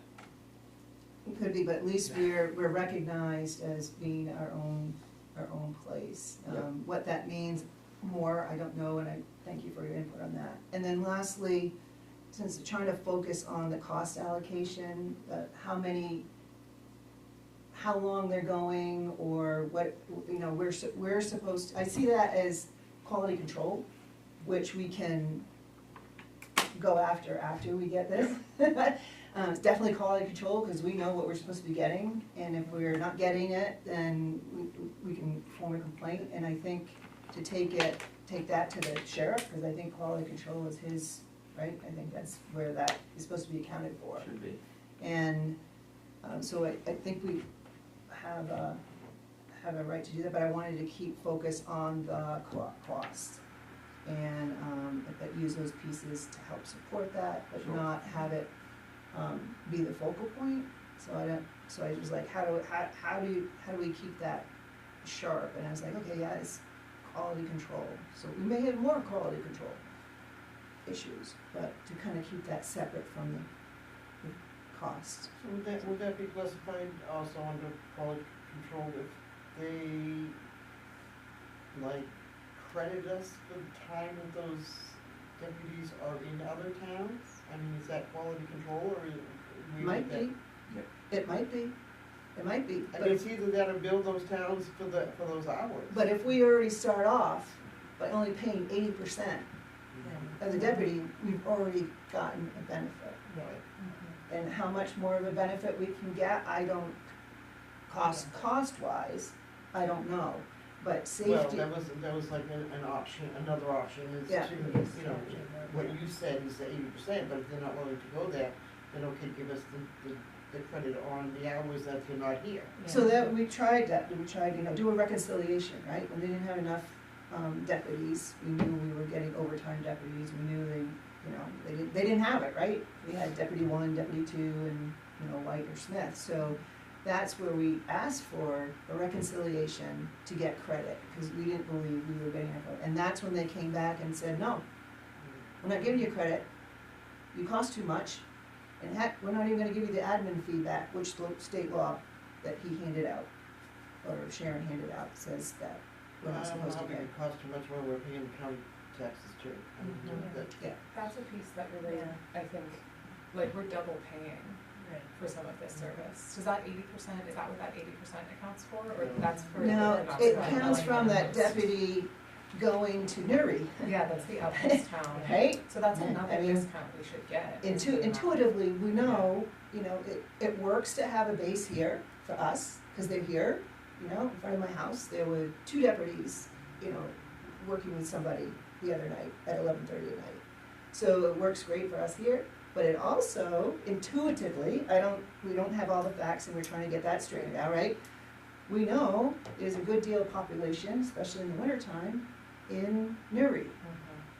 So if they get a call, there's that mutual aid. So that 80% kind of takes care of that. Yeah. And, Would it, I see your point of not wanting to like stay focused on this topic, but would it also be beneficial to have the conversation around the fact that we are double paying with our county taxes and this So- payment?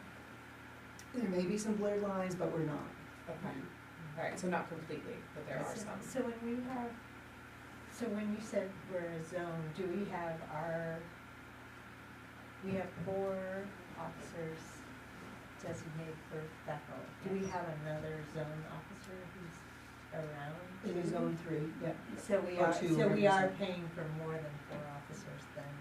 But that's part of the county. Well, no, that's, I mean, like, Yeah. if we're paying county taxes, then Yeah.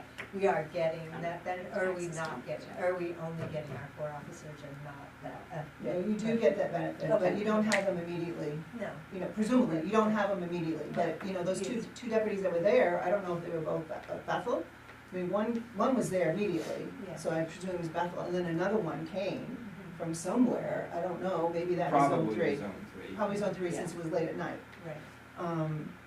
And do you know, out of the 4, how many are on call at a time? Is it just one at a time? In Bethel, Yeah. it's just one at a time, So and they they do split the 12. 24 hours? Yeah, they do 12-hour shifts. They each have a 12-hour Yeah. hour shift, Okay. and there's one at a time. We had something happen at the theater the other night, and they were there just like that, and I was so thankful. It really, I mean, I don't know what we would have done, it would have been a very bad situation, but, so I was really thankful that they were fast the other day. So the one assigned during whatever time it is, if a call came out, that deputy would be there. But if you have a severe call, say that's a severe call, Yeah.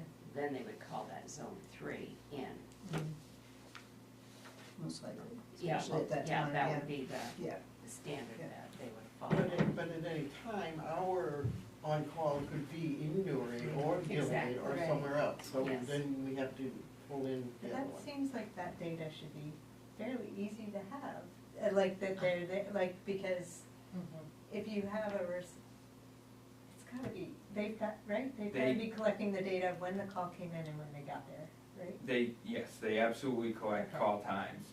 It's a matter of units that are signed, and in their case, you know, is it the same 4 people always working the Bethel? It's not always necessarily that, somebody may be on vacation, so it's tracking who was actually working as the Bethel deputy that night. And so you can look at the call log very easily and see, okay, 3 units went to Gilead, the first one arrived, you know, 10 minutes after the call, the next one 15, the next one 30, they cleared the call at, you know, 2 hours later, or whatever it is.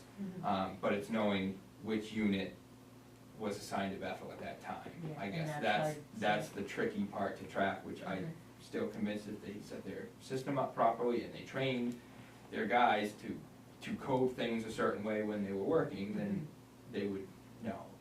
But that's the hard part. But knowing, like, we could get a list from the dispatch center, we can do a FOIA request, and we get a list of all the Bethel calls, and know what your response times are like for Bethel calls. I mean, that would be interesting just to look Yeah. at for, if, And I don't know that's how all much tracked. time, like how many months should we look at? Like, you have to ask for a certain, like, can we have? I think with a full FOIA request, you would need a certain date range or something.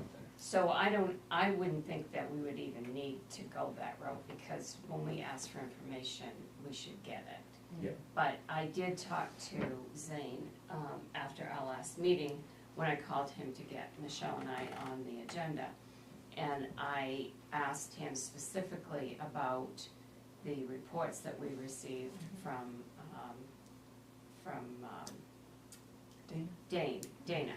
And that it didn't exactly state the way we wanted it. And I said that when our deputy, say, goes to Newry, we wanted to know the time leaving and coming back from Newry, because that left us without coverage. He talked about how, and I think you and I talked about this too, that when someone leaves here, they call someone in to cover. And I said, that's what we wanna know, is that we have that coverage coming in when someone goes out, but we wanna know those timeframes. He did say he would, cause I wrote it down exactly what I wanted. He said he would talk to Dana. He felt they should have that, and they should have the information showing what deputy gets called to here. He did say they might not actually be right in Bethel when they're called to cover. They might be right outside of Bethel, but they're close responding time, even though they might not actually be told to go right to Right. Bethel. The problem is, like, during the day, everyone's working, midnight, 7 a.m. to midnight. It's the late hours, and that's what we would do, right? If the Bethel guy was busy with something or got called somewhere else, when he went east, then we'd call, hey, you're over here in the, zone 1, can you come up and Yeah. hang out in Albany or something and be nearby? But it's like after hours. Bethel was, for now Mexico has a unit out, but Bethel was the only unit out after hours. And they can say whatever they want, but I witnessed it. And I still am involved with first responders, so I still know that they don't call somebody in every time the Bethel unit goes somewhere else. Costs them 3 or 4 hours of overtime just to make a phone call. They don't do that. And if they do, then they should be able to show us that. They should be able to show us that. And that's what I why don't think they asked show. for it. Yeah. I mean, I had that conversation with Zane the same week after our last meeting, and we confirmed the meeting for the 19th, the following Monday, I think it was. But I still haven't, heard back yet on the advanced reporting for our deputy being called and someone coming in. Just keeps making the case for that 80%, Right. at least that 80%, and then once we can get those documents, the quality control, and say, no, you're not performing quality control, what's going on, Sheriff? And I think that would be a different complaint, but if we can get the cost piece. Can you just email, list those 5 out in an email and send to all of us? I jotted it down, but I know I missed some of the Yeah. things you said. Yeah. And then gonna keep working on the details behind them. Okay, so are you guys okay with that? And everyone's welcome to come down. I think, yeah, those all sound good, and I'll also say that I have heard, after the town meeting, I have heard from some folks who were really concerned about how high that cost is. So just knowing that there are community members who are on this page and are like very concerned that that is a significant cost. And there's also quality concern issues as well, but we'll pin those Yeah. for a later conversation. Yeah. So I will send a confirmation email out with the exact time, and then if you could all respond at some point whether or not you plan on coming, that way I can do a notice. Okay? Thank you. And Michelle, thank you for representing this. Yeah. Well, thank you guys for jumping in the boat, that's great. Okay. We're gonna move on to 10H, which is new addition. Action to approve an application for the planning board from Danielle Horton through December 31st, 2025, and you have that on your table for application. This was received yesterday after the agenda had been completed. This is, yes, yesterday. She dropped this off.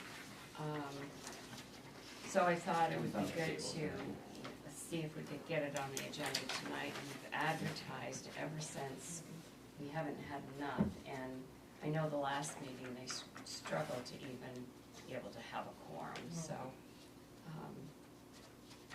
I don't know her.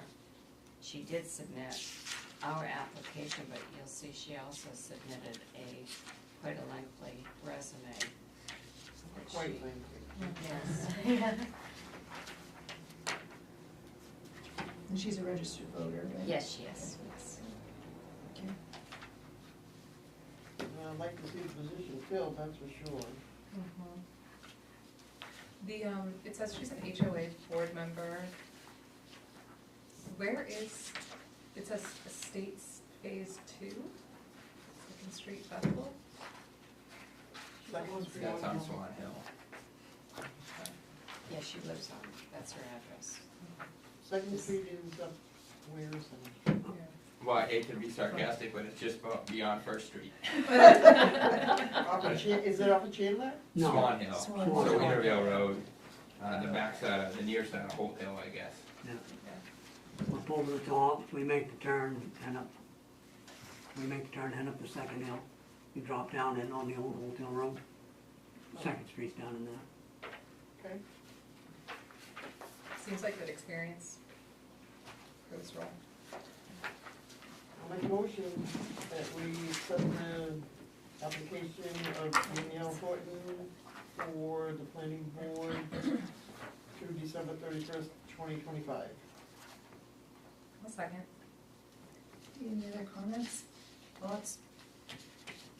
Hearing none, all those in, oh, go ahead. Sorry, is there a reason that the term is only through the end of this year, or all of the terms only through the end of this year?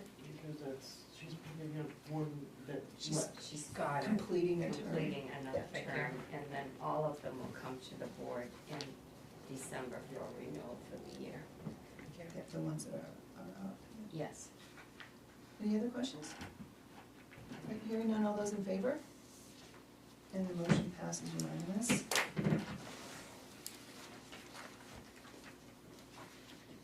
We're on to the warrants. Get your packets out here.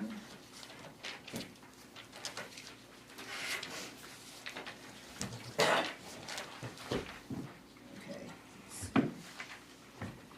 So warrant 11A, action to approve accounts payable warrant 2025-100 in the amount of $73,228.84.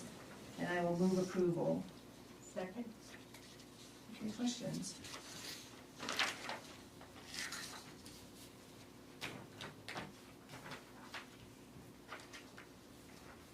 Hearing none, all those in favor? And the motion passes unanimous. 11A. 11B. Action to approve accounts payable warrant 2025-101 in the amount of $15,992.76, and I'll move that one. Second? Any question on? I was just wondering on the very first item where it says Bethel demo and then 4.006 tons, is that the same as construction debris or is that something? Demo is construction debris, yes. Okay, because sometimes it does say C and D, right, It's I- whatever she puts when she does the or, invoice, okay, but it's I wasn't sure if that then Yeah, changes the category or something? No, it's the same thing. Okay, alright, okay. Very good. Any other questions? Oh, yeah, and then I had a question about the cat, boarding sees cats. Because there's on later warrant, there's responsible pet care too, so we pay, that's a lot. Two for different sees- things. So, the animal control officer had to remove, over 15 cats from a mobile home. Had to go through a state process, a legal process, and when that happens, the cats have to be put in a boarding home. And this was the cost for that boarding home. Wow. And is that temporary? Yes, it was temporary, and they've all been moved since. Okay. Yeah. They're expensive for 15 cats. Yes. Was there a person living there? Yes, there was. So why is the person not responsible for that payment? Because, it's the state law, the way it works, that, the animal control officer removes, from an unhealthy, unsanitary situation, and the town is responsible for the cost. If the owners were builders, then they would know better if they keep that many. Okay. And so we use McKennell's animal boarding, Yes. because they needed to be separated, or if there wasn't any room at responsible pet care? Responsible pet care would not take them, because they did not have the facilities to take 15 cats, and board them the way that they were required to be boarded. I called responsible pet care to confirm all of that. In order for, the code officer was involved from day one. The animal control officer had to come here. He met with both Courtney and I on everything that the state law required. And then responsible pet care was called. They didn't have, they're not cages, but they didn't have the facilities to house the 15. So, there's a certain class that, where these animals could go, and the next one was where they were taken. I think that one was in Rumford. So all of the requirements were met that had to be met, and it had to be a step-by-step to make sure that we were following exactly what we had to do to house them. And if they could have had, if they were there longer, we would have had to pay a longer fee, but this is the total, because then what they do is then they find homes. So, I think it's kind of sad that the state feels that the town should be responsible for it. Personal feeling. Public health and welfare. Can the town get restitution from a criminal case if there is a case against this person? that I don't know the answer to. I know the owner of the property, there were renters there, so the owner of the property was contacted. But I don't know as far as being able to bill someone for these costs. We definitely wouldn't get it from the people that were there. I'm sure you can't get water from a dry well, so. Good question. But I can follow up with, the animal control officer. Yeah, I mean, if they did charge him, then they could list at least that as a, restitution number. I know when I would prosecute cases, we tried to get that from whoever the victims were, which obviously cats. It's kind of the town, Yeah, it's the the town paying town's- for Yeah, it. might come under a different category too, so, Yeah. but I'll look into it a little bit further. See if we can recover. Any other questions on 101? Hearing none, all those in favor? motion passes unanimous.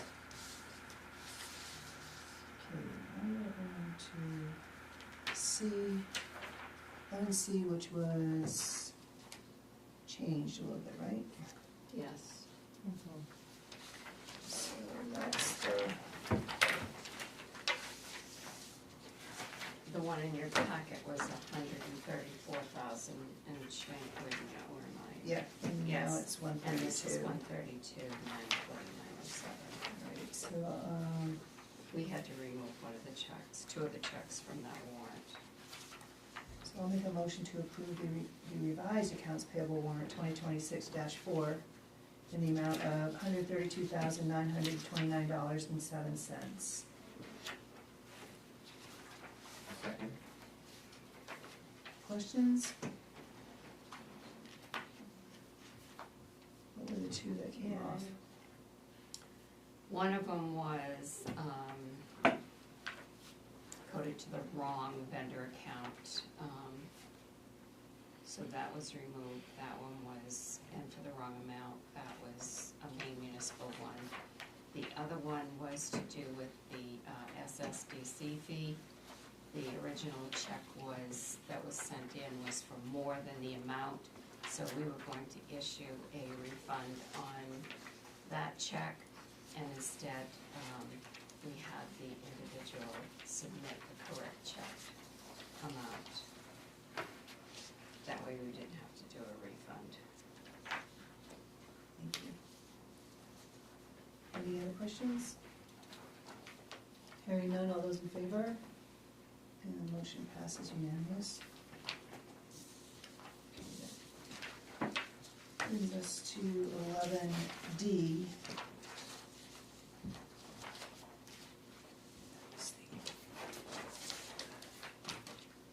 And that is, action to approve accounts payable warrant 2026-6 in the amount of $2,033, and I'll move that. Second? Any question on this? Hearing none, all those in favor? Motion passes unanimous. 10E.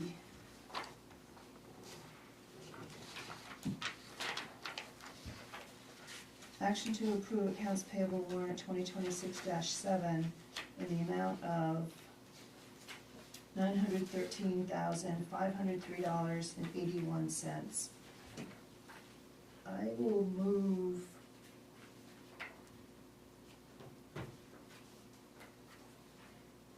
for $857,350.40. What that equals is not paying the Oxford County Patrol at this time. It's the August payment. I presume we could pay it later in the month if we so chose. So it's the full amount of the August payment that you're taking out? Yeah, just to take, and then just pay it later in the month, if that's what we choose to do. I'll second that. Any other questions, thoughts? So after we meet with them. To meet and see what happens, and then we can decide. I think that makes sense. Looking at the note from the lawyer, it looks like they said that if we were not to pay, it would likely result in them terminating the contract.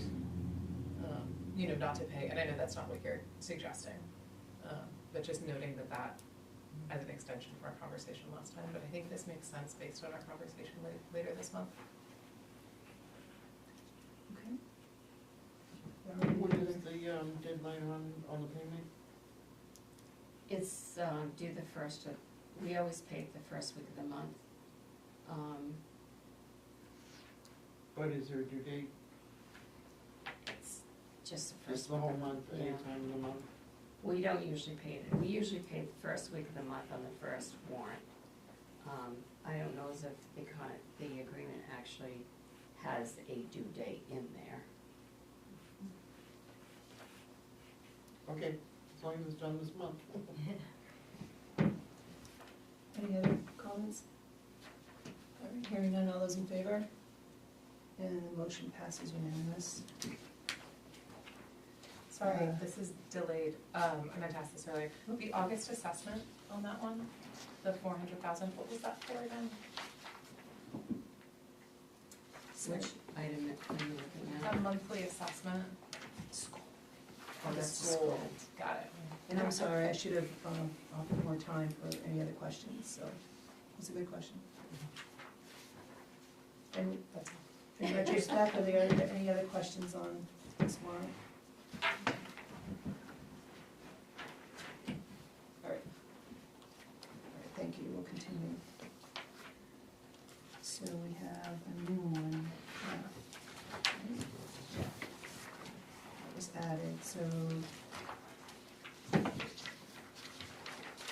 F is action to approve accounts payable warrant 2026-8 in the amount of $23,762.42, and I'll move that. Second? Questions here?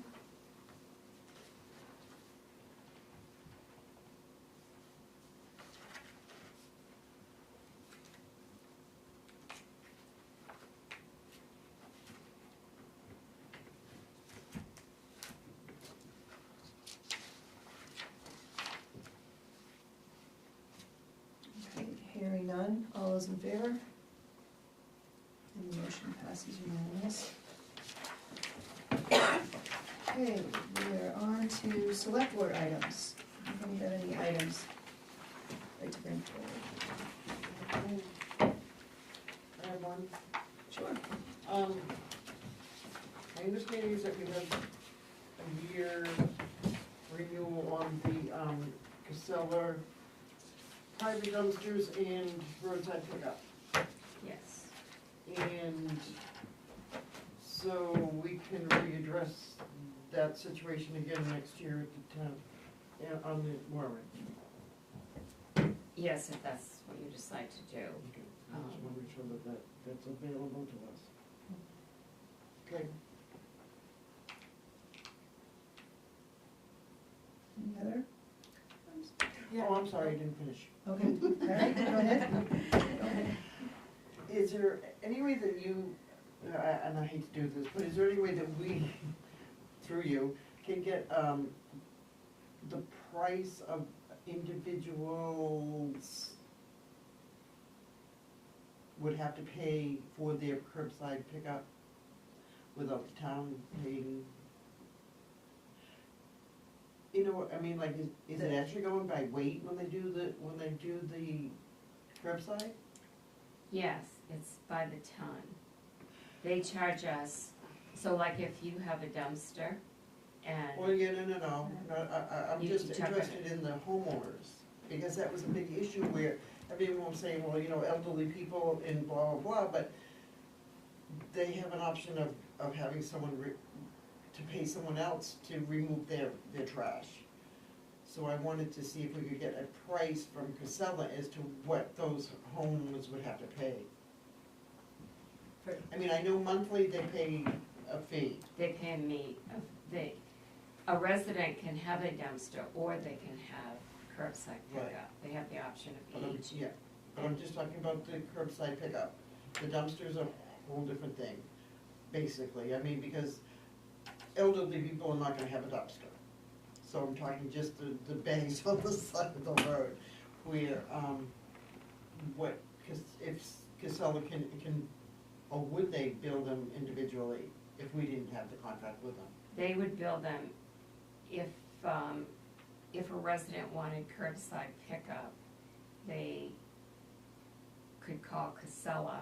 Whether or not they would provide curbside pickup, I don't know that. Can we get that?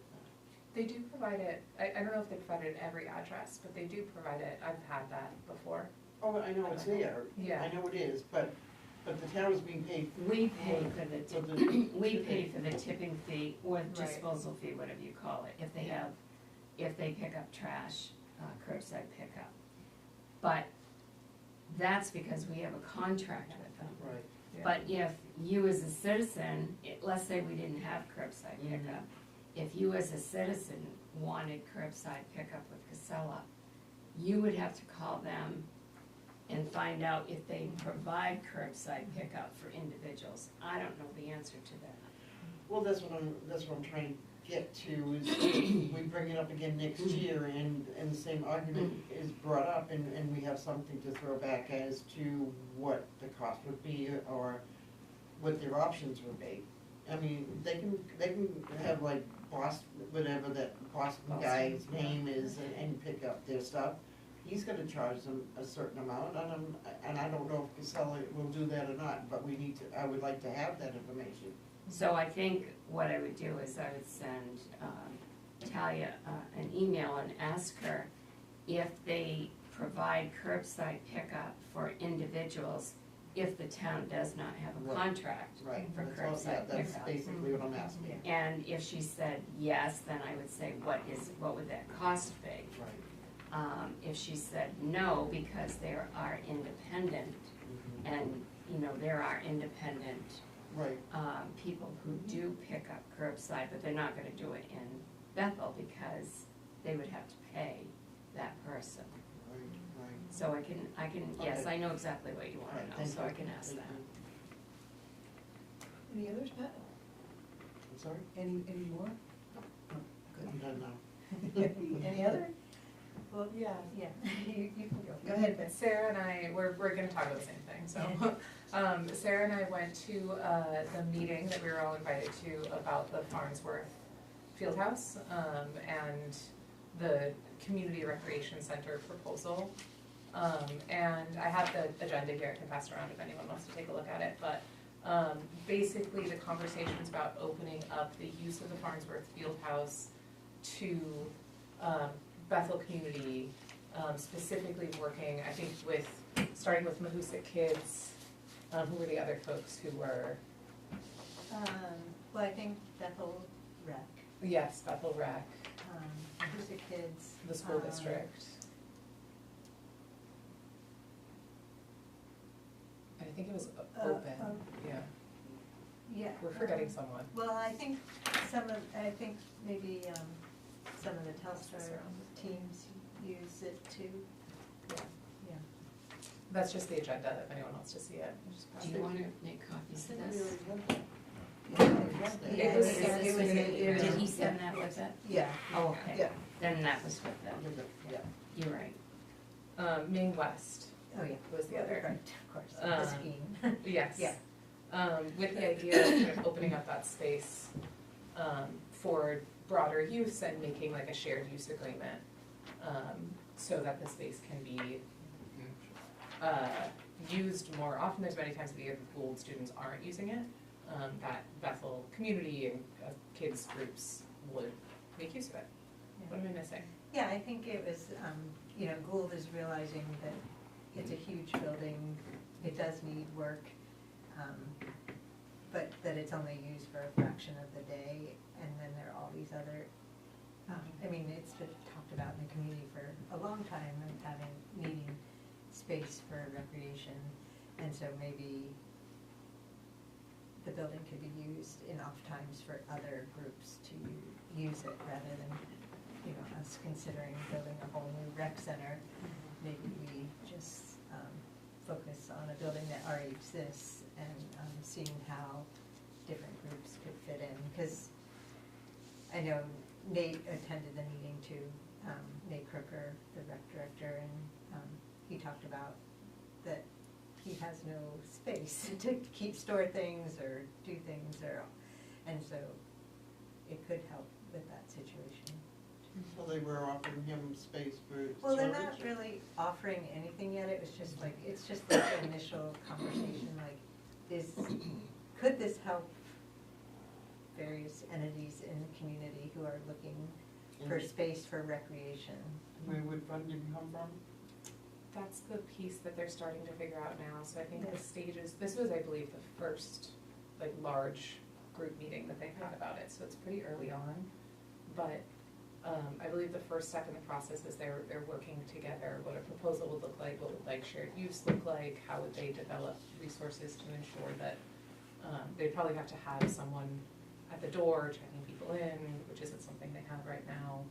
So there would be cost associated with it, so thinking about, projecting out what that cost might be, and thinking about all of the like interested parties, how those parties could come together and cover that cost.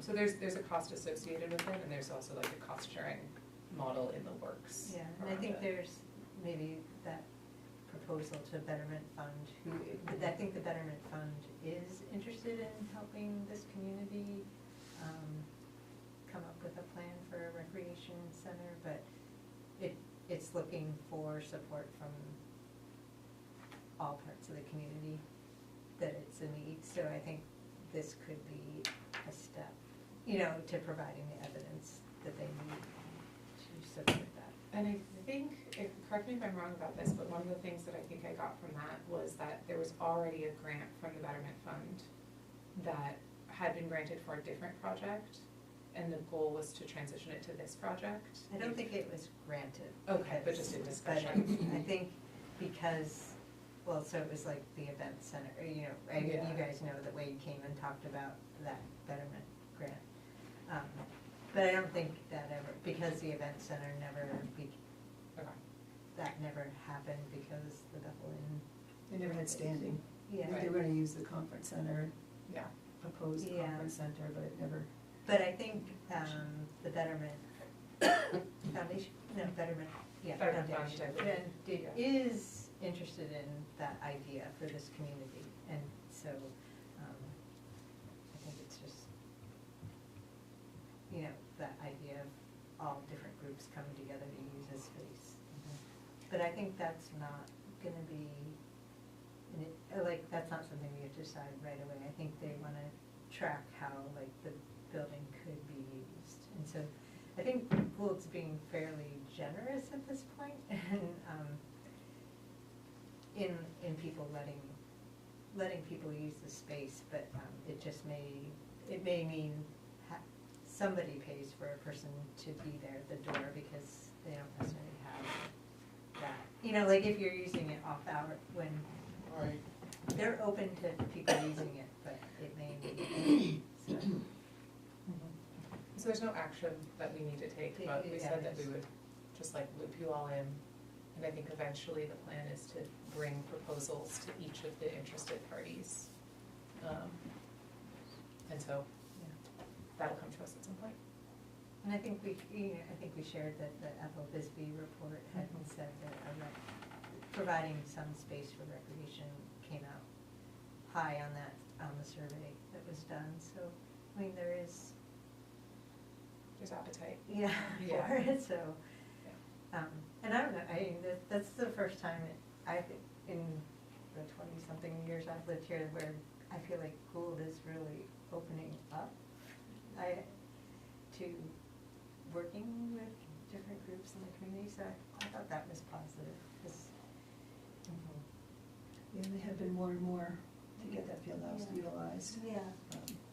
And that was something Tao said specifically, is that they want to collaborate more Yeah. with the town, and Mhm. so that's They should. really great. And they're gonna need, if they're gonna, fix the building up, that's gonna take a lot of donors, and donors are gonna be more, it's gonna be more appealing to donors if the whole community is benefiting from it too, so I think that's a piece of it.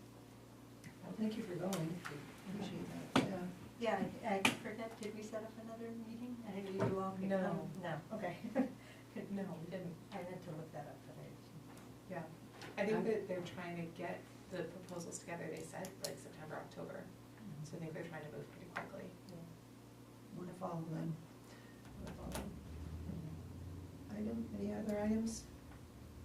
I had just a question that sort of ties in with recreation, and I keep meaning to ask it, I forget, but there did not end up being any swim lessons for kids in the community this summer, is that correct? Excuse me, not in the traditional way that they did, but there were a few that were provided swimming lessons. I think it We only paid like something like $500 and something out, a little over $500.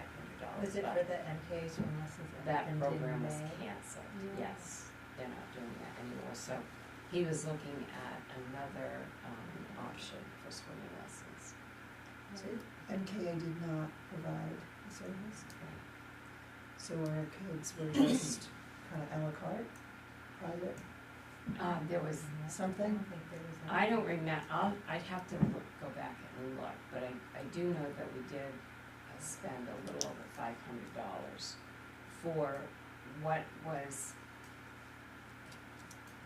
let me think about how this worked now. Only a few kids were able to participate in the times that were given to do that.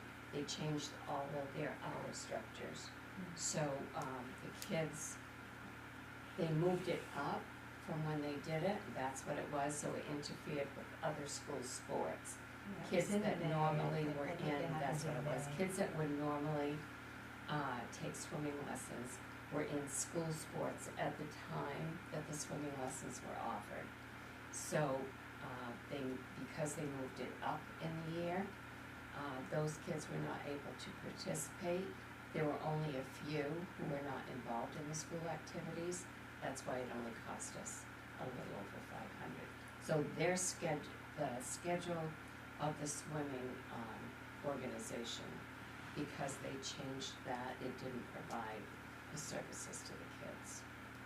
Where did they have the lessons, do you know? Um, In May, In were May, they I think closed? they did, I think Kara Abraham did them like she used to do in the summer. I believe at Riverview, that it really was just a few, I believe it was just a few after-school days.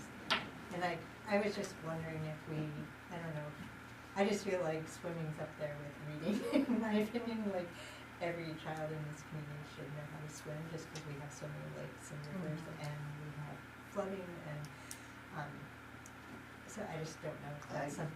I'm right there with you, Yeah, and just being a the- former swim teacher and stuff like Yeah, that, yeah. we have so much water around. Yeah, so I It's, just, if it's something we could start, or at least put in a request to Nate, but like, or we fund it, like, can we, I believe we just don't have many certified swim instructors probably in our community, but could we have the money available to commit to training a few people to become swim instructors so that next summer we're ready to roll, and maybe not tie it in with MKA, I don't know, just like making it a little more, I know when my Through the kids. rec department? Yeah, Yeah. Is So- that what you- yeah. He it is used to looking be. at an alternative program next year that would require certified lifeguards for the program he's looking at doing. And he and the rec committee have been, going over the options, so when he gets that program together, he'll bring that to me. Cause we did allocate quite It's $3,000, to yeah. participate, well, to subcontract with MKA to provide that service. It sounds like it kind of all fell apart at the Yeah. last minute, and they tried every group, but, the one rec meeting that I went to back in December, I'm like, it's important to have swimming lessons. Yeah. Yeah. And of course, they didn't know this back then, Right, either, right. but in order to have the swimming program that he talked about, they do have to have certified, lifeguard, Yeah. swimming instructors. And you do have to have kids, you can only have so many kids in an age bracket, and so many instructors have to be with those groups. That's what he was looking into, Mhm. so, and we haven't had a follow-up on where he is with that, but he is working on that. That's good to know. Okay. That's good, thank you for bringing that up. So while you guys were at the rec meeting, Sharon and I were at the sewer meeting. And, those are updates on the big two projects, which is Route 2 and Mill Hill Pump House, and that's pretty much over. Right, it will be over soon. I'm thinking October, if the schedule stays the way it is, that first one will be done in October.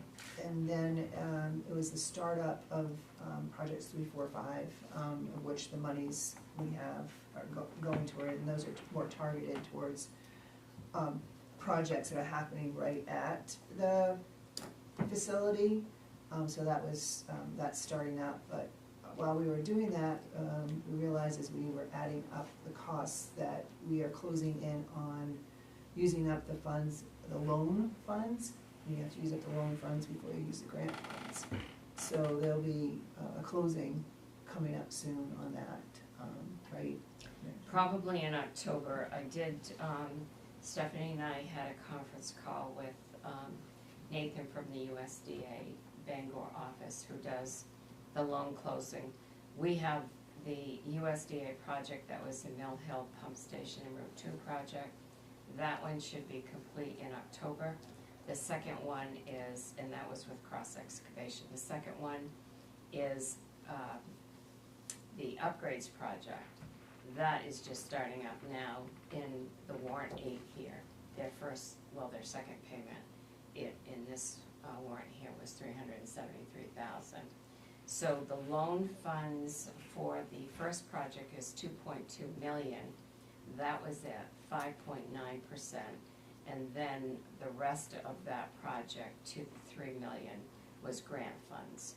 And then the second one for the upgrades is $1,650,000. $650,000 is the loan portion of it, and $975,000 is a grant portion. So we do have a 2.75% interest on the $650,000. So we have to use the $2.2 million loan fund from the first USD project and the $650,000 loan fund from the second USDA project before we can go into using the grant funds. Even though the first project is almost complete, we can't use the loan and then use the grant. They're a combined team at this point. So we do have to do a loan loan closeout for the 2.2 because we have drawn that down. But we also have to use the 650 before we do the closeout. When we pay the September bill to Cross, and we're trying to find out an estimate on what T-Bucks is gonna be, we will have a small portion of the loan funds left available. Takes about 30 days to do the closeout. So Nathan at USDA recommended we start the closeout in mid-September. And then, right now I'm waiting on Androscoggin to give me the amount of interest that they have charged us from the 2.2 million we've drawn down from the bond anticipation.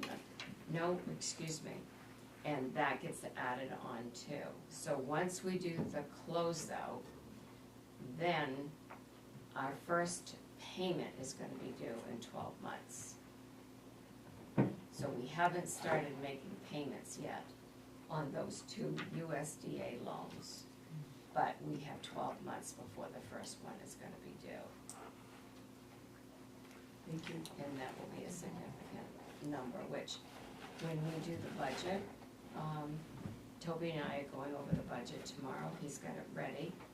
And if I may, the week that we have our next meeting on the 19th, his budget will be ready to present to the board. So I'll send out some times. I'm guessing it would probably take about an hour for us to review his budget. And you don't get out of work though, you're not out of work at 5, right? If all goes as planned, I can be, You but can be. I don't have a ton of control over that, so. So one of the things I was thinking of was our next meeting is at 6 on the 19th.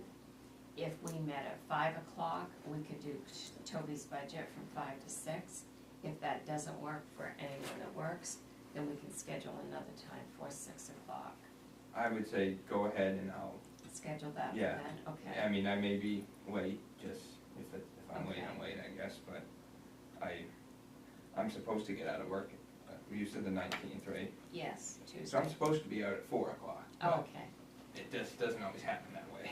All right, and at that time, we will know the amount of revenue, I said it a little earlier, that we took in from the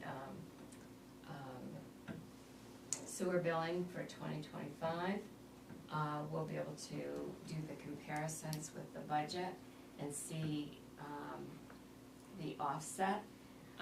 For those of you who weren't here in November when the auditor did the budget review for 23, the sewer district was in debt to the town at that time by $250,000. So we know that we're not taking in the revenue that we need for the expenses, which, when that happens, you usually look at increasing sewer rates.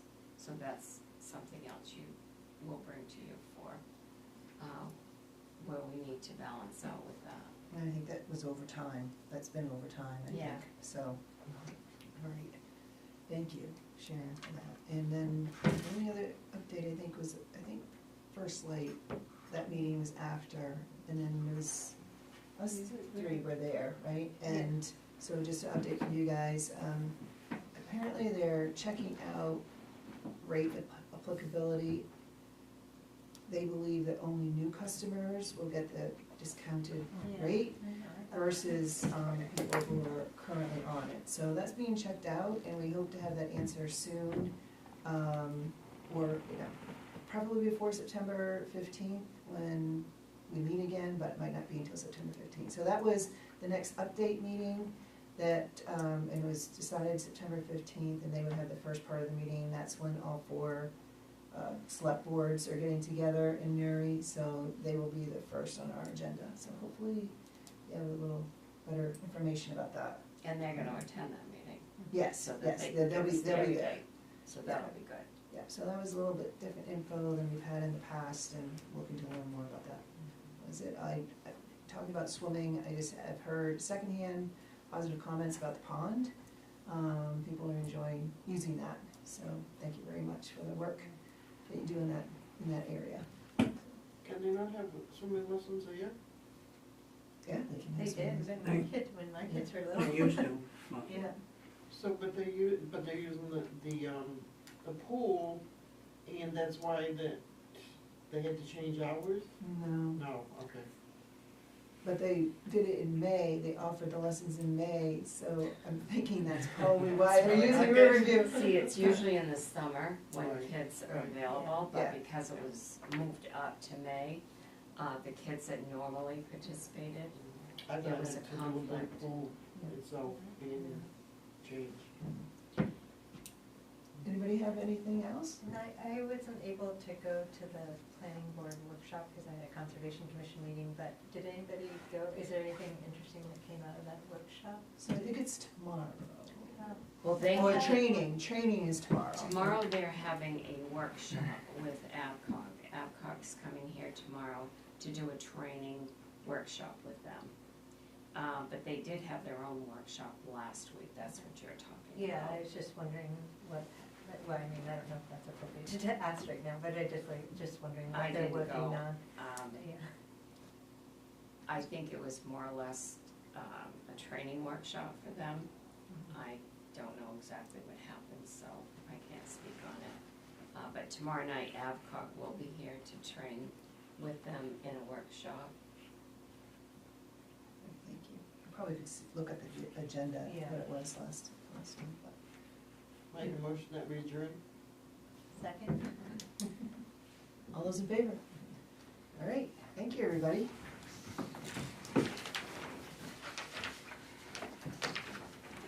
Where is there a public spot, I'm sorry, Songo Pond?